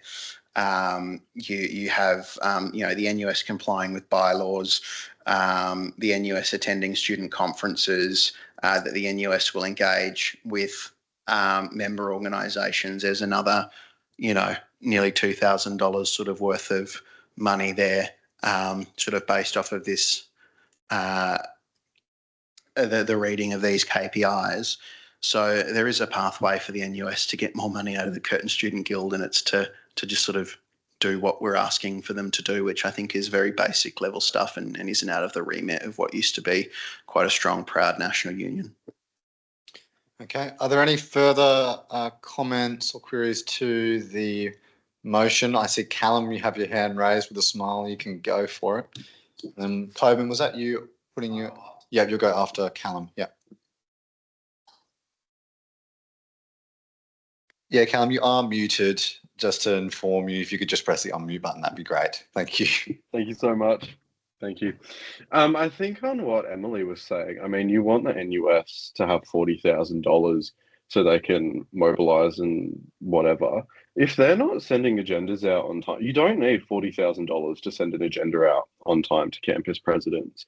If you can't send an agenda out, you can't mobilise people. And I think that has been repeatedly shown through the inadequacies of some of the NUS's processes and in what they failed to do, as what Dylan was saying. While I don't agree with defunding or, not contributing to the NUS, it is more than fair enough for there to be performance penalties. And I don't want to just rehash what Dylan said, but he made a good point. All national executive agendas are sent to campus presidents. If that's not being done, it takes 2 seconds. It takes 2 seconds for that to be done. And if you're not going to do that for an additional $1,000, then, you know, shame. That's the NUS's fault. If they want the money to mobilise, they need to do better. And I know you want the $40,000 so you can send your little contingent over, but it's just not realistic to give them $40,000 if they're not going to live up to the expectations we set for them. Okay, we'll go to Coben and then Noor and then Hamida and then Emily. Just with one of the KPIs, it was number 10, that the NUS shall otherwise comply with the NUS Constitution. What did they break part of the Constitution for that to be a partial KPI? Just a technicality that I'm curious about. I think so. It says regulations and bylaws, and some of the other points in here are already included. So, for example, Section 5, which is all national executive agendas are sent to campus presidents in accordance with Bylaw 61. We've put that down as a fail. All national executive reports and minutes are sent to campus presidents in accordance with Bylaw 64, which is also a fail. So yeah, I mean, those are the two there. I mean, they're complying with some bylaws. I mean, they do take minutes of national executive reports and they do things like that. So they're not completely acting outside of the remit of the bylaws, but there are certainly breaches of that. And those are just two examples there. But I have to admit, like, other than those two, which we agreed on, I haven't gone through and sort of looked through every single and have a complete list. They're following some and not following others, basically. Which is sort of is the middle of the road rating we've got. Okay, Coben, you can go for it. Yeah, I would just say then that, you know, if we've got two that are saying they need to stay within these regs or these bylaws, and they're not meeting those two that we've specifically set out, then I think that KPI just shouldn't be met at all. Because if we're just asking them to meet two and they can't even meet the two, then, you know, what's the point of it? Yeah, Mitch, you can respond to that. So the KPI itself says otherwise comply. So other than those two specific ones, in the other bylaws, do they comply? So it's other than the one specifically listed, do they comply with their own bylaws and regulations? Yeah, and then to that point, I would just say, you know, for the next KPIs are set for next year, that KPI then just seems a little bit redundant. If you're asking them to meet certain regs, then, you know, I don't really see the point in them getting a reward for doing some of the other things when we're prioritizing these ones. They can't even meet those ones. Yeah, Dylan, you can respond to that. I mean, we can look into how we word it. I mean, I'm keen to have a fresh look into the general points raised before as well by Emily and Hamida. I don't think we've amended these greatly for a while, so it's probably a decent opportunity for us to have a fresh look going into next year. But these are the sort of the KPIs that were set earlier in the year by this same council. I do think that it's important to have, though. People are still human. There's a level of leniency, and I know some of the deadlines here are you know, more lenient. So I think it's a decent opportunity to have a fresh review. I mean, I certainly agree with KPIs. It's probably a good chance for us to look before we bring it before Reps Board next year, what is included in that. And I'm keen to talk to councillors at the time and members of Reps Board on what that might look like. Thank you, Dylan. Noor, I believe you're in line to speak next. You can go for it. Don't want to be redundant. I think most things have been said. Just, I think that to what Hamida said, I think it is important to look at it from a more bureaucratic lens, I suppose. The same way Curtin students have a right to know where we're spending our money. We're members of the NUS, and we have a right to know that they're spending the money productively, and if they're not even doing basic things, and we are like within our rights to be able to say that we can't, like in full confidence, pay the full amount, knowing we haven't received the full breadth of what we could from the NUS. Even being at DiversityCon this week, there's been a lot of talk about NUS, and a lot of the office bearers haven't even showed up to their designated conference, have admitted to not doing anything all year long, just things like that. Within our rights to question the NUS and to set our own levels of what we're comfortable paying, especially because we're representing Curtin students and we can't just agree to pay an amount at the beginning of the year without questioning. Yeah, that's all. Okay, thank you, Noor. Hamida, you were next. Go for it. Well, yeah, I think the assessment is just not looking at the important things though. Like, I just think looking at the stuff NUS has done this year, it's probably done more for Palestine than any other year. And I think that's been an important thing for students. Like, most students care about this issue. It's like the moral question of our time. And like, other than that, like, this isn't how you should like look at a student union that is representing all students. Like, it is in our interest for NUS to be doing better and, you know, doing more to fight for these issues. And also, like, just on the other point about our little contingent or whatever, it's like, well, wouldn't it be good if more students were at these conferences, especially from Curtin, that can represent Curtin students? Like, is that an argument against that? I don't really understand. Like, are you arguing that the conferences are not important for students to attend? I just think it's such a, you know, funny argument. And like, it's just like year after year, like reducing the funding is clearly not a way to sort of, I don't know, bring any change or do anything for NUS. I think it's about like what you do, like, you know, with the positions that you have as well, and how you actually look at NUS. It's there to represent students. It's a political body. And I think it's really important to look at what they've done throughout the year as well. Like, and also like make an argument for that as well. I just think the discussion has just lacked a lot of that. And I think that the stuff Emily listed is like how you make NUS better. And clearly, you know, Socialist Alternative has done a really great job in that. Okay. Yep. Emily, go for it. You're next. Yeah, I agree with that. I think that like clearly here there's two strategies for the NUS and reviving it to the body we think it should be. And I think the year has kind of borne out which strategy works.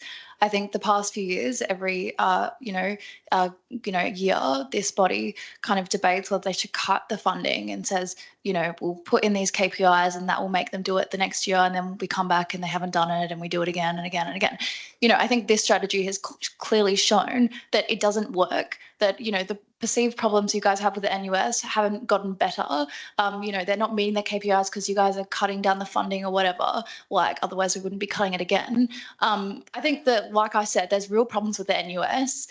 You know, we think those problems are its orientation to the what should be seen as the main enemies in this country, the Labor Party, and also what they're putting their time and resources into. Our strategy from the past year has shown that when you organise within the National Union of Students and push and put pressure on it to mobilise students, you can. You know, we were part of pushing for 5,000 students across this country to take part in a referendum that we got the NUS to organise along with Students of Palestine. You know, there's a number of other examples I can list, but I think the past year has shown what strategy works to change the body of the NUS. It's the one that Socialist Alternative has been pursuing, and I think it's one that this body should take part in pursuing, which is going to the NUS, arguing for it to be more left-wing, you know, and, you know, there should be more transparency to students. But I think that a lot of that is pretty, to be honest, contentless, and is something that both, you know, the Liberals and also like the other people in the room can agree with. So I think it's not really a progressive thing, like to cut funding to a union, you know, based on like some failures, some of them legitimate, a lot of them not. And I think that, yeah, it's kind of reflected in the fact that, you know, the Liberal Party member here can also agree with a bunch of it. Okay, so just so I'm clear on what you said, you spoke about how towards the end of the part of your statement, you said that one of the ways that your party has improved the NUS is by making it more left-wing. So are you suggesting that we should change the KPIs to be that it should be more left-wing, and that if it doesn't mean that, then we should? No, I'm saying that that the Curtin Student Guild, its delegations to National Union of Students, should basically join our faction in fighting let me finish my sentence. Join our faction, not forever, but just in fighting for the NUS to take up questions of Palestine, to actually do things. I might just That stop you there. That is a strategy. Yeah. Okay. Thank you. I don't want you in my faction. I'm just saying that, like, you should. I'm saying that is a strategy that this body should take. Comment better for later. Yeah, but we shouldn't. Sorry, it's not. I'm just saying, but just to clarify what I was saying, Okay, I'm not for cutting money based on any of these things. I think that the National Union students, anyone who's pro-union, and it should be a principle that you are for money for the National Federation of a union. That's the case with workers and students' unions. And then the strategy and the orientation of that union, you're within that, you fight for what that is. We have done that, this body, apart from Hamida and I have not. Okay. Thank you. Are there any other comments? I see 2 hands raised and a hand raised for Callum. Are those from before, or are you guys still looking to speak? Yeah, okay, so Callum, you go first. Hi, a few things I want to clear up with Hamida and Emily mentioning what I was saying. I said your little contingent, no, I meant you specifically, your little socialist alternative contingent. I was a delegate, not a delegate, but I was attendee of that con last year. I think it was a very important forum. I just don't think, certain ideology should be there. What else was I going to say? Oh, you've put me in the hot seat there. I think it's just, standing up arguing and saying, I think we should put more money because my idea is better than yours. Just a very weak argument. Look, these KPIs have been in place for a number of years for a reason. Saying, I think you should all join our faction. What kind of idea is that? Or listen to yourself. It's a ridiculous statement to say. I'm right, you're wrong. Okay, that's why we just had some guild elections and you guys did not win. Callum, just if you could just be relevant to the motion, just as a reminder. I just think these KPIs have stood for a very long time, and this model of funding stood for a very good reason. So I think, I'm in support. Thank you, Callum. And Noor, did you have 2 hands raised to get my attention, or because you'd like to speak too? Yeah, go for it. Go for it. I was just going to reiterate what everyone's saying, but I'm all good. Thank you. Okay, great. Are there any more further comments or debate to have regarding this motion? I'll just go again. Yep, go.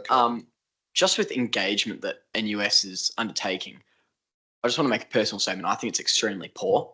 If you're going to be having campaigns, students should know about them, whether everyone agrees or disagrees, whatever the case is, that engagement needs to be there. And for the life of you, I couldn't say one campaign other than Palestine that the NUS is running. So I really think the NUS needs to step up and start getting better with their student engagement, because otherwise it is just going to be a dying organisation.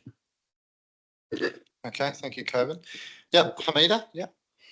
I just want to keep it really short because the discussion's gone, but I can give you an example of this year, NUS backed an on-campus speaker for trans rights, on this campus. So yeah, it exists. No, I think the broader point I was saying is just the engagement isn't there. More students do need to be engaged with the NUS. Whether you, but no, it is a genuine point. If you're going to have all these campaigns and our money's going to go to it, you want the Curtin students to be seeing where their money's being spent. You want them to see the projects and the campaigns that are being undertaken.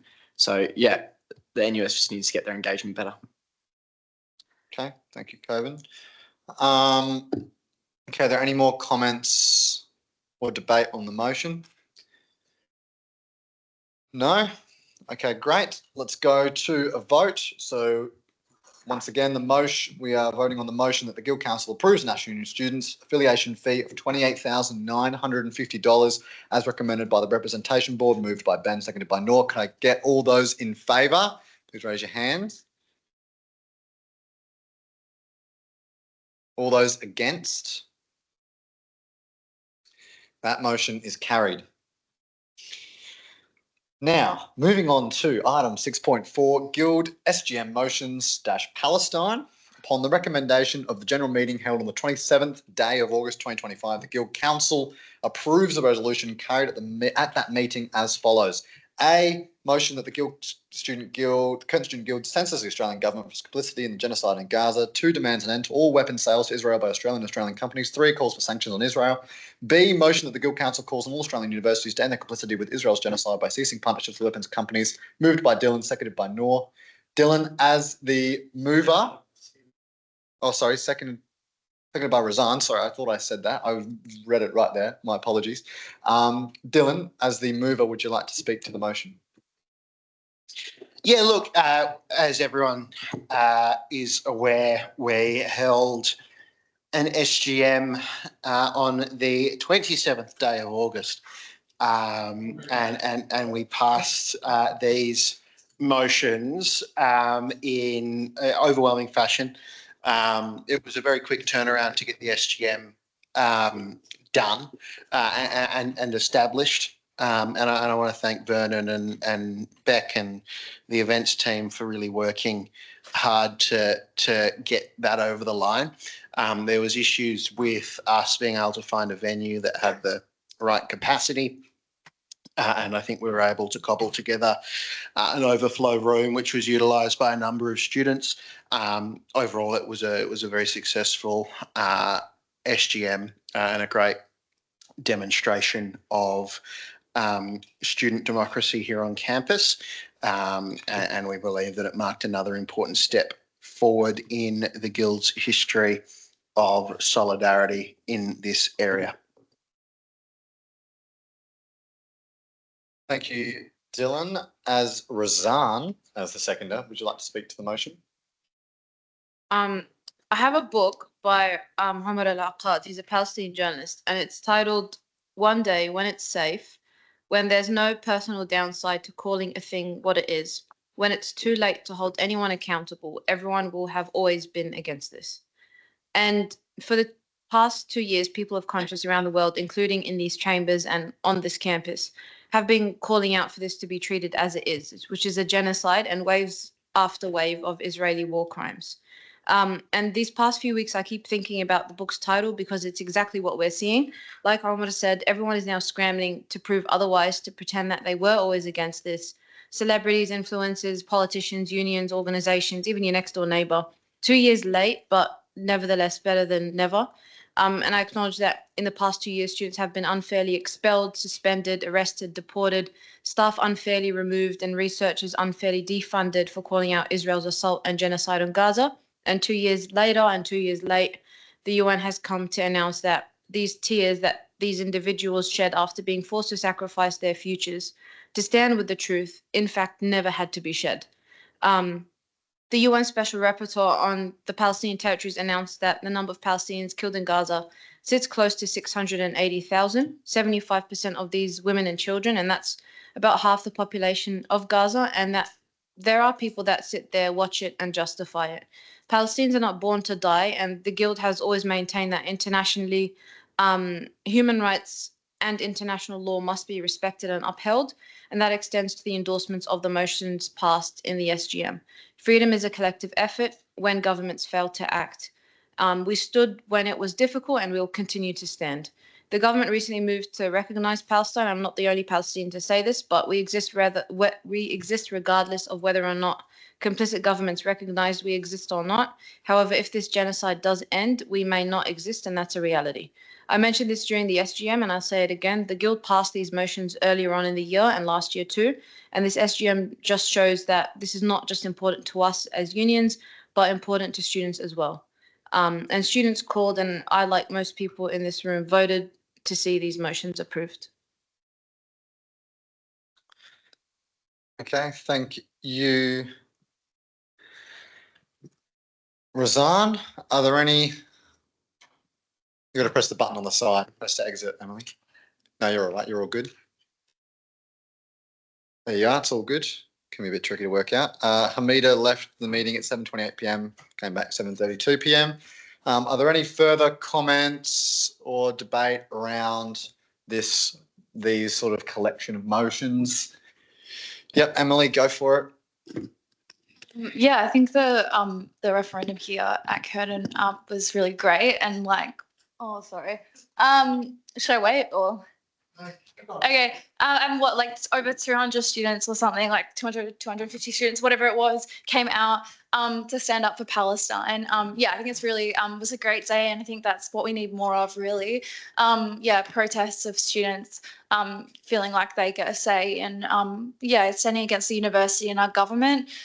Agree with Razan's sentiment towards the recognition of the Palestinian state. I think, yeah, the Albanese government, you know, have tried to kind of, you know, kind of say to the Palestine movement that they care or whatever. But I think, you know, a couple of days after they recognized the Palestinian state, they gave like $10 million or something to like Elbit Systems, the Israeli weapons company, and, you know, are still giving essential parts of the F-35 jet to Israel. So I think, yeah, it was a really important kind of moment and protest of the Australian Labor government's, you know, complicity in the genocide, and it was important as well to stand up against Curtin's ties to weapons companies like Lockheed Martin that you know, arming Israel's genocide in Gaza. I think especially it's really relevant in the context of what's happening in Gaza right now, which, you know, there's been the invasion of Gaza City, and, you know, the global Samud flotilla, you know, has obviously been intercepted in the past day or so of trying to be delivering aid to Gaza. And I think, you know, you know, as if that wasn't enough, Trump has now said that, you know, Hamas have a few days to accept, you know, this kind of colonization of Gaza, or quote, he'll like let Netanyahu finish the job, and has basically appointed, you know, war criminals like Tony Blair. You know, there's a whole list of billionaires who are going to be in charge of Gaza if this goes ahead. So I think the kind of, yeah, basically the recolonization of the Gaza Strip happening at the moment is really important context as well. Thank you, Emily. Are there any further comments or debate to be had on the motion? Anyone wishes to speak? No? Okay. We will now go to vote. I won't read it all out again, but essentially, upon the recommendation of the general meeting held on the 27th of August, the Guild Council approves the two resolutions that were carried at that meeting. They're stated there. All those in favour? Okay, all those against? That motion is carried. Okay, on to the most exciting part of the meeting. Item 6.5, approval of lease variation, Clubs Hub, Stage 2. Oh, sorry. Yes, Mitch, sorry. I'd like to move a procedural motion that we pass items 6.5, 6.6 and 6.7 on block without discussion. Okay, so the procedural motion is that we move item 6.5, which is approval of lease variation Clubs Hub Stage 2. Item 6.6, which is the appointment of Tarson as acting ISC president, and item 6.7, commercial lease variation on block without discussion. I don't believe there's allowed to be discussion on the procedural motion. Oh, yeah. Can I get a seconder for that motion? Yep, Ben. Did you say that? Okay. Would you like to speak to it then as the mover? Yeah, look, this is standard stuff. I don't think we're going to get anything from talking about that's not already in the agenda pack. So, and in the interest of time, let's get them approved.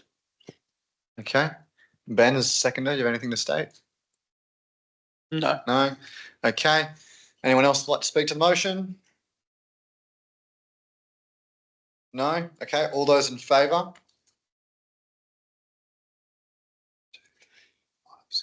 Yeah. Okay, great. That motion's, against, those against, the motion's carried. So because that motion's carried, all of those motions, which I won't read out, it's those dots there. We'll now go to item 6.8, because I believe, Mitch, you said 6.5 to 6.7, didn't you? Yeah. Okay, so 6.8 is the Employee Collective Agreement 2026 to 2028. We have a motion that the Guild Council approve the general nature of the proposed change to the Curtin Student Guild Enterprise Collective Agreement, delegate to the President the authority to sign the Curtin Student Guild Enterprise Collective Agreement 2026-2028 on behalf of the Guild for submission to the Fair Work Commission, and delegate to the Managing Director the authority to do all things necessary to resolve and implement any undertakings required by the Fair Work Commission in relation to the Curtin Student Guild Enterprise Collective Agreement 2026-2028. Moved by Dylan, seconded by Noor. Dylan, would you like to speak to the motion? Yeah, absolutely. This comes after good faith negotiations between the Guild and with staff at the Guild. The current ECA expires at the end of this year. Any sort of particular questions relating to the ECA, though, I mean, I'd invite Vernon to maybe speak after the seconder as well, as Vernon was involved in the negotiation of it. But I think it's a good deal and a good agreement, and keeps in with the Guild's good standing as an employer as well. Okay. Noor, as the seconder, would you like to speak to the motion? No, nothing really. Dylan kind of covered that. I think it's a document to endorse. Okay, great. Vernon, do you want to speak anything on the motion? No? You don't have to. No, that's fine. I just want to take the opportunity to thank Miles and Nika who supported it. I thought it was a really fruitful process that was done professionally and in good faith. Yeah. Are there any further comments or debate to have on the motion?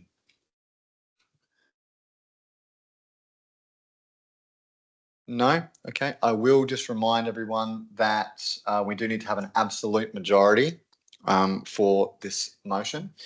Okay, so can I get all those? Oh, and there is no abstentions. There's no abstentions to this motion. How many is that? Is absolute majority just more than 50 or what? Yes, it's just more than 50%. Yeah, okay. Absolute majority is more than 50%. 50% of total members, not just the members present. Okay, correct. Okay. So can I get all those in favour? Okay, great. That is literally every single person. That is brilliant. That motion is carried. We'll now go to item 6.9, Guild bylaw changes. We have a motion that the Guild Council, upon the recommendation of the Legal Committee, approves the amendments to the Student Guild Bylaws 2022, moved by Dylan, seconded by Noor. Dylan, would you like to speak to the motion as the mover? Oh, yes. Yeah, happy to. I think this is a great step. Obviously, earlier this year, we've had a few motions relating to the Ethnocultural Collective, which is approved by the Representation Board, and this is now being followed up with the creation officially of that role. Just gone through the normal processes. There's nothing really too out of the ordinary when it comes to this. It's effectively creating, effectively just duplicating the existing regulations that exist for other officers and just changing the parameters of what this officer would work for. But I think it's a big step for the Guild and will enhance our representation moving forward. So I'm looking forward to this being adopted and part of our rules, bylaws and regulations, and to working with a new ethnocultural officer once they are in the position. Thank you, Dylan. Noor, as seconder, would you like to speak to the motion? Yeah, thanks, Dylan. That pretty much sums it up. If you guys want to see the changes of the bylaws, it's on page 200 of this agenda pack. It's pretty much the same role, duty, highlight that all the other representatives have. Like Dylan said, just cater to what the ethnocultural officer will handle in their portfolio. Yeah, there's more changes in the regs, but this one is just the bylaws and it's pretty self-explanatory. Cool. Thank you, Noor. Does anybody have any more questions, comments, or debate relating to the Guild bylaw changes motion? Go for it, Mitch. Absolutely. I just want to also note that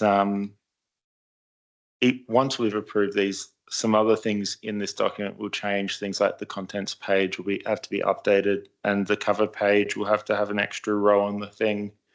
But obviously that can't actually be done until we know what motion number it is and stuff. So there are some tiny little details, but the actual body from what's labelled page 4 of the actual bylaw document onwards is what we're approving. and the contents and the cover page will just be updated because it doesn't actually affect the bylaws themselves. Okay, thank you, Mitch. Anybody else have any more questions, queries, comments? Okay, great. I believe this one's also an absolute majority. Is that right, Mitch? Yeah, this also requires an absolute majority. So can I get all those in favour? No abstentions as well, just a reminder. Great, everyone, again, brilliant. That motion is therefore carried. We'll go to item 6.10, approval of amendments to Student Guild regulations. We have a motion that the Guild Council, in accordance with section 10.1 of the statute number 4, Student Guild, and rule 10 of the Student Guild rules, resolves to A, amend the Student Guild Council Regulation 2018 through the Student Guild amending Regulation number 1, 2025. B, amend the Student Guild election referenda Regulation 2018 through the Student Guild amending Regulations number 1, 2025. Commencement of changes induced in the Student Guild amending Regulation number 1, 2025 shall be in accordance with the commencement section of those regulations, and recommends to the University Council via the Legislative Committee to approve the resolution once confirmed. It's moved by Dylan, seconded by Noor. Dylan, would you like to speak? Authorised. Okay, all right. Dylan, as the mover, would you like to speak to the motion? No, I think like is supplementary alongside similar lines to before. So happy to not Great. speak. Nora, seconded, would you like to speak to the motion? No, like Dylan said, the draft changes were given to council last time. This is essentially the same documents, and if you want to read specifics, the amending regulations document is the easiest one to reference you to what the changes are. Great. Does anybody have any questions, queries, or comments regarding the motion? No. This one again requires an absolute majority. So can I get all those, so no abstentions again, just as a reminder, can I get all those in favour? Thank you. All those, as everyone, again, great job. That motion is carried. We'll now go to subheading 7, which is minutes of committees reporting to the Guild Council. Item 7.1, Representation Board Executive Committee wasn't held. Finance and Risk Committee on the 10th of the 9th. Operations Committee didn't happen. And Legal Committee the 24th of the 9th. We have a motion that the Guild Council approves the minutes of the committees reporting to the Guild Council. This is moved by Noor and seconded by Dylan. Noor, as the mover, would you like to speak to the motion? No? Great. Dylan, would you like to speak to the motion? No? Mitch, you seem very enthusiastic to speak to the motion. You can go for it.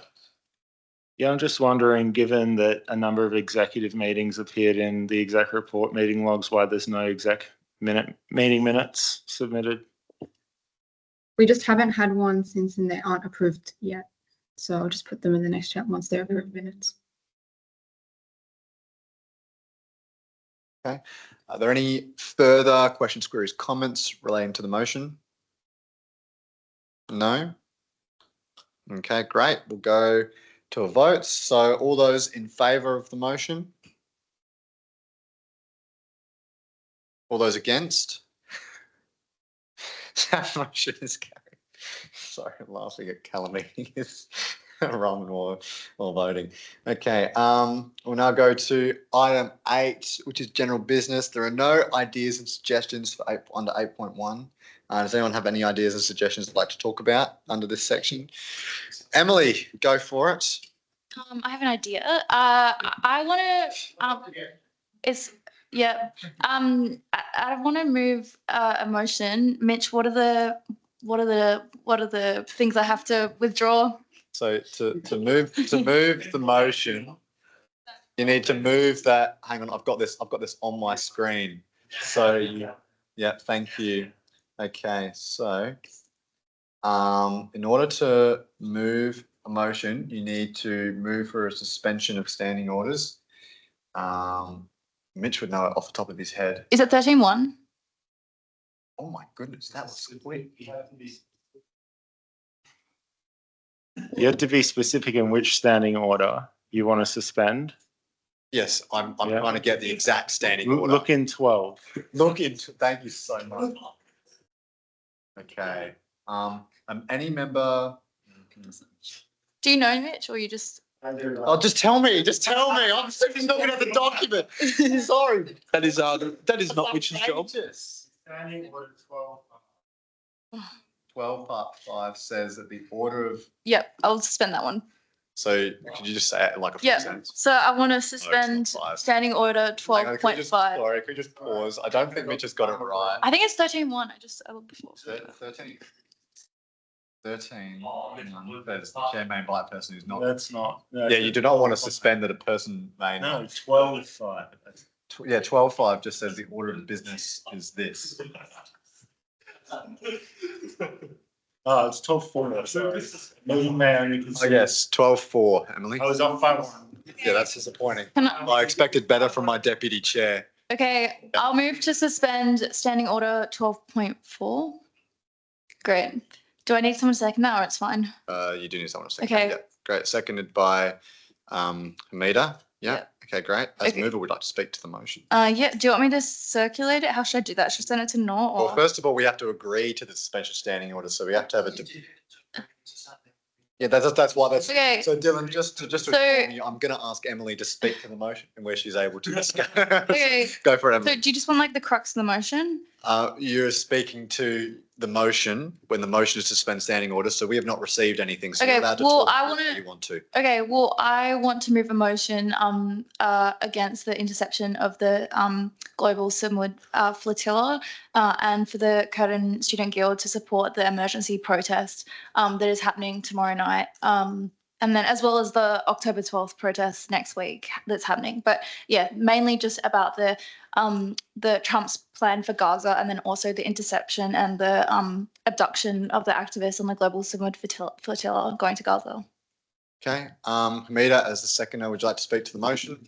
Also, Emily, could you just prepare to send that to me in an email, just so I can send it out to everyone? You can send it to me. Or if you you can, want or you could just bring it here, or you can send it to Nor or something. to. Yeah. Just be prepared to send it so that we don't waste time afterwards, but we'll let everyone speak first. So, Hamida, as the seconder, would you like to speak to the motion? Well, I just think it's a very significant moment for the Palestine movement, and like the Curtin Student Guild should support this motion because it's just like there's been like sort of like general strikes in Italy, like massive protests that has erupted in support of the Global Simwood Flotilla, and it's just really insane that all of these boats are being intercepted by Israel, and I think the Curtin Student Guild should support the SNAP protest tomorrow. And yeah. Thank you, Hamida. Ben, you'd like to speak? You can go for that. Go for it. I'll just say I completely agree, first of all, but usually this is not the remit of Guild Council. This is for Reps Board, but I do agree in this situation as it is an emergency. That is all I was going to add to it. Yep, Dylan, you can speak. Look, I really think that these kinds of motions shouldn't come to Guild Council, and I dispute the precedent that was set. I don't know if it was the last meeting or the meeting before. We have a valid process in place for deciding political motions. I think given the emergency that this places at the moment, I think perhaps we can look at a resolution through the executive committee to put that in place. But I don't support the sentiment and the idea of having matters of representation decided through these processes here at the Guild. The forum for that exists at Representation Board, and I think the ruling of the previous chair should be upheld in that these kinds of matters need to be reserved, and I'd encourage councillors to vote against this, not against the suspension of standing orders, not against this motion, and we can facilitate this motion through an alternate form as is more appropriate under the Guild's rules. And I'd move the matter be put. Okay, that the procedural motion has been moved that the motion be put. Can I get a seconder? Thank you, Ebony. No, Dylan's now moved that the motion be put, which means that he's essentially saying no one else can speak. That's what he's the move. Yeah, we're gonna vote on it now. Is what the motion that he's moved says. So that motion must now be voted on immediately. So the motion, he moved that the question be put, and the question is your motion. He's moving that the motion be put, which means there's no more debate, and that motion must be voted on immediately as per the standing orders. Yeah, that's what I'm saying. Yeah. So all those in favour of the motion being put? No, it must be voted. Must be voted on immediately, without debate. This is a motion that your motion should be voted on immediately without further debate. I don't believe so. I believe that this motion. I will double check for you though.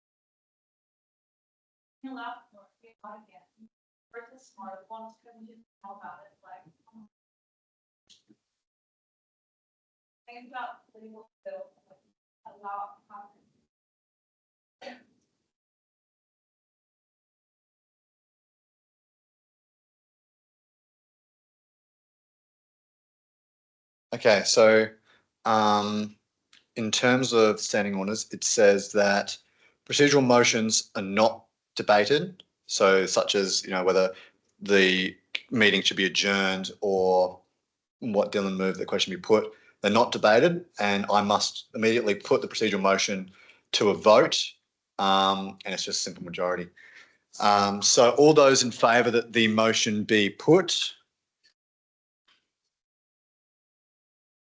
All those against? Okay, that's the 7v2. That motion is carried. The question is now that we suspend the standing order 12.5 or 12.4.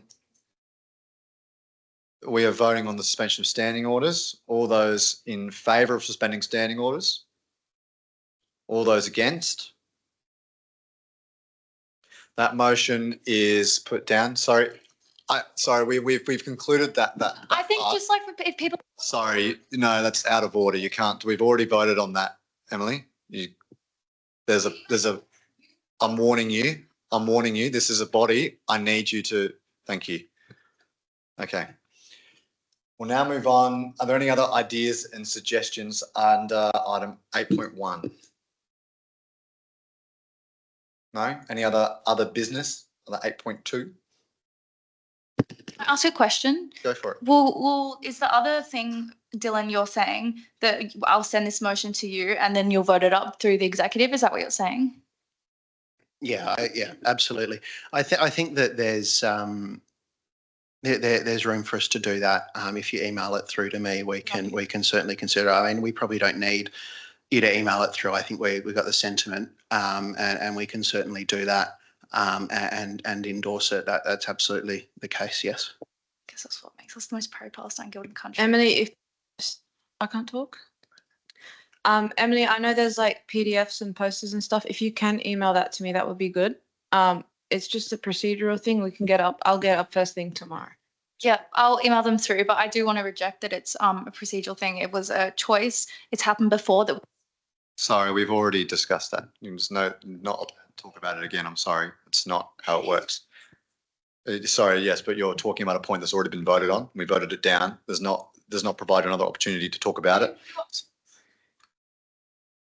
Dylan's already commented on resign. To resign? Okay. Send me the PDFs, any PDFs or that, and then I'll get it up first thing tomorrow. Yeah. Okay. Obviously, the motion. Are there any other points under item 8.2? Other business? No. Move to item 9, meeting evaluation. I don't know whether anyone has completed the meeting evaluation. Oh, thank you, Mitch. Thanks, Mitch, for telling me that. So meeting evaluation, yeah. I have not been sent any form that I'm meant to delegate out. So I'm just going to say, Ebony, sorry, what did you say? Sorry, Ebony? We'll take the meeting evaluation on notice and we'll send it out later. Okay. So the next ordinary meeting of the Guild Council will be at 5:30 p.m. on the 30th of October 2025 to be held in the University Council Chambers. I declare this meeting adjourned at 7:57 p.m.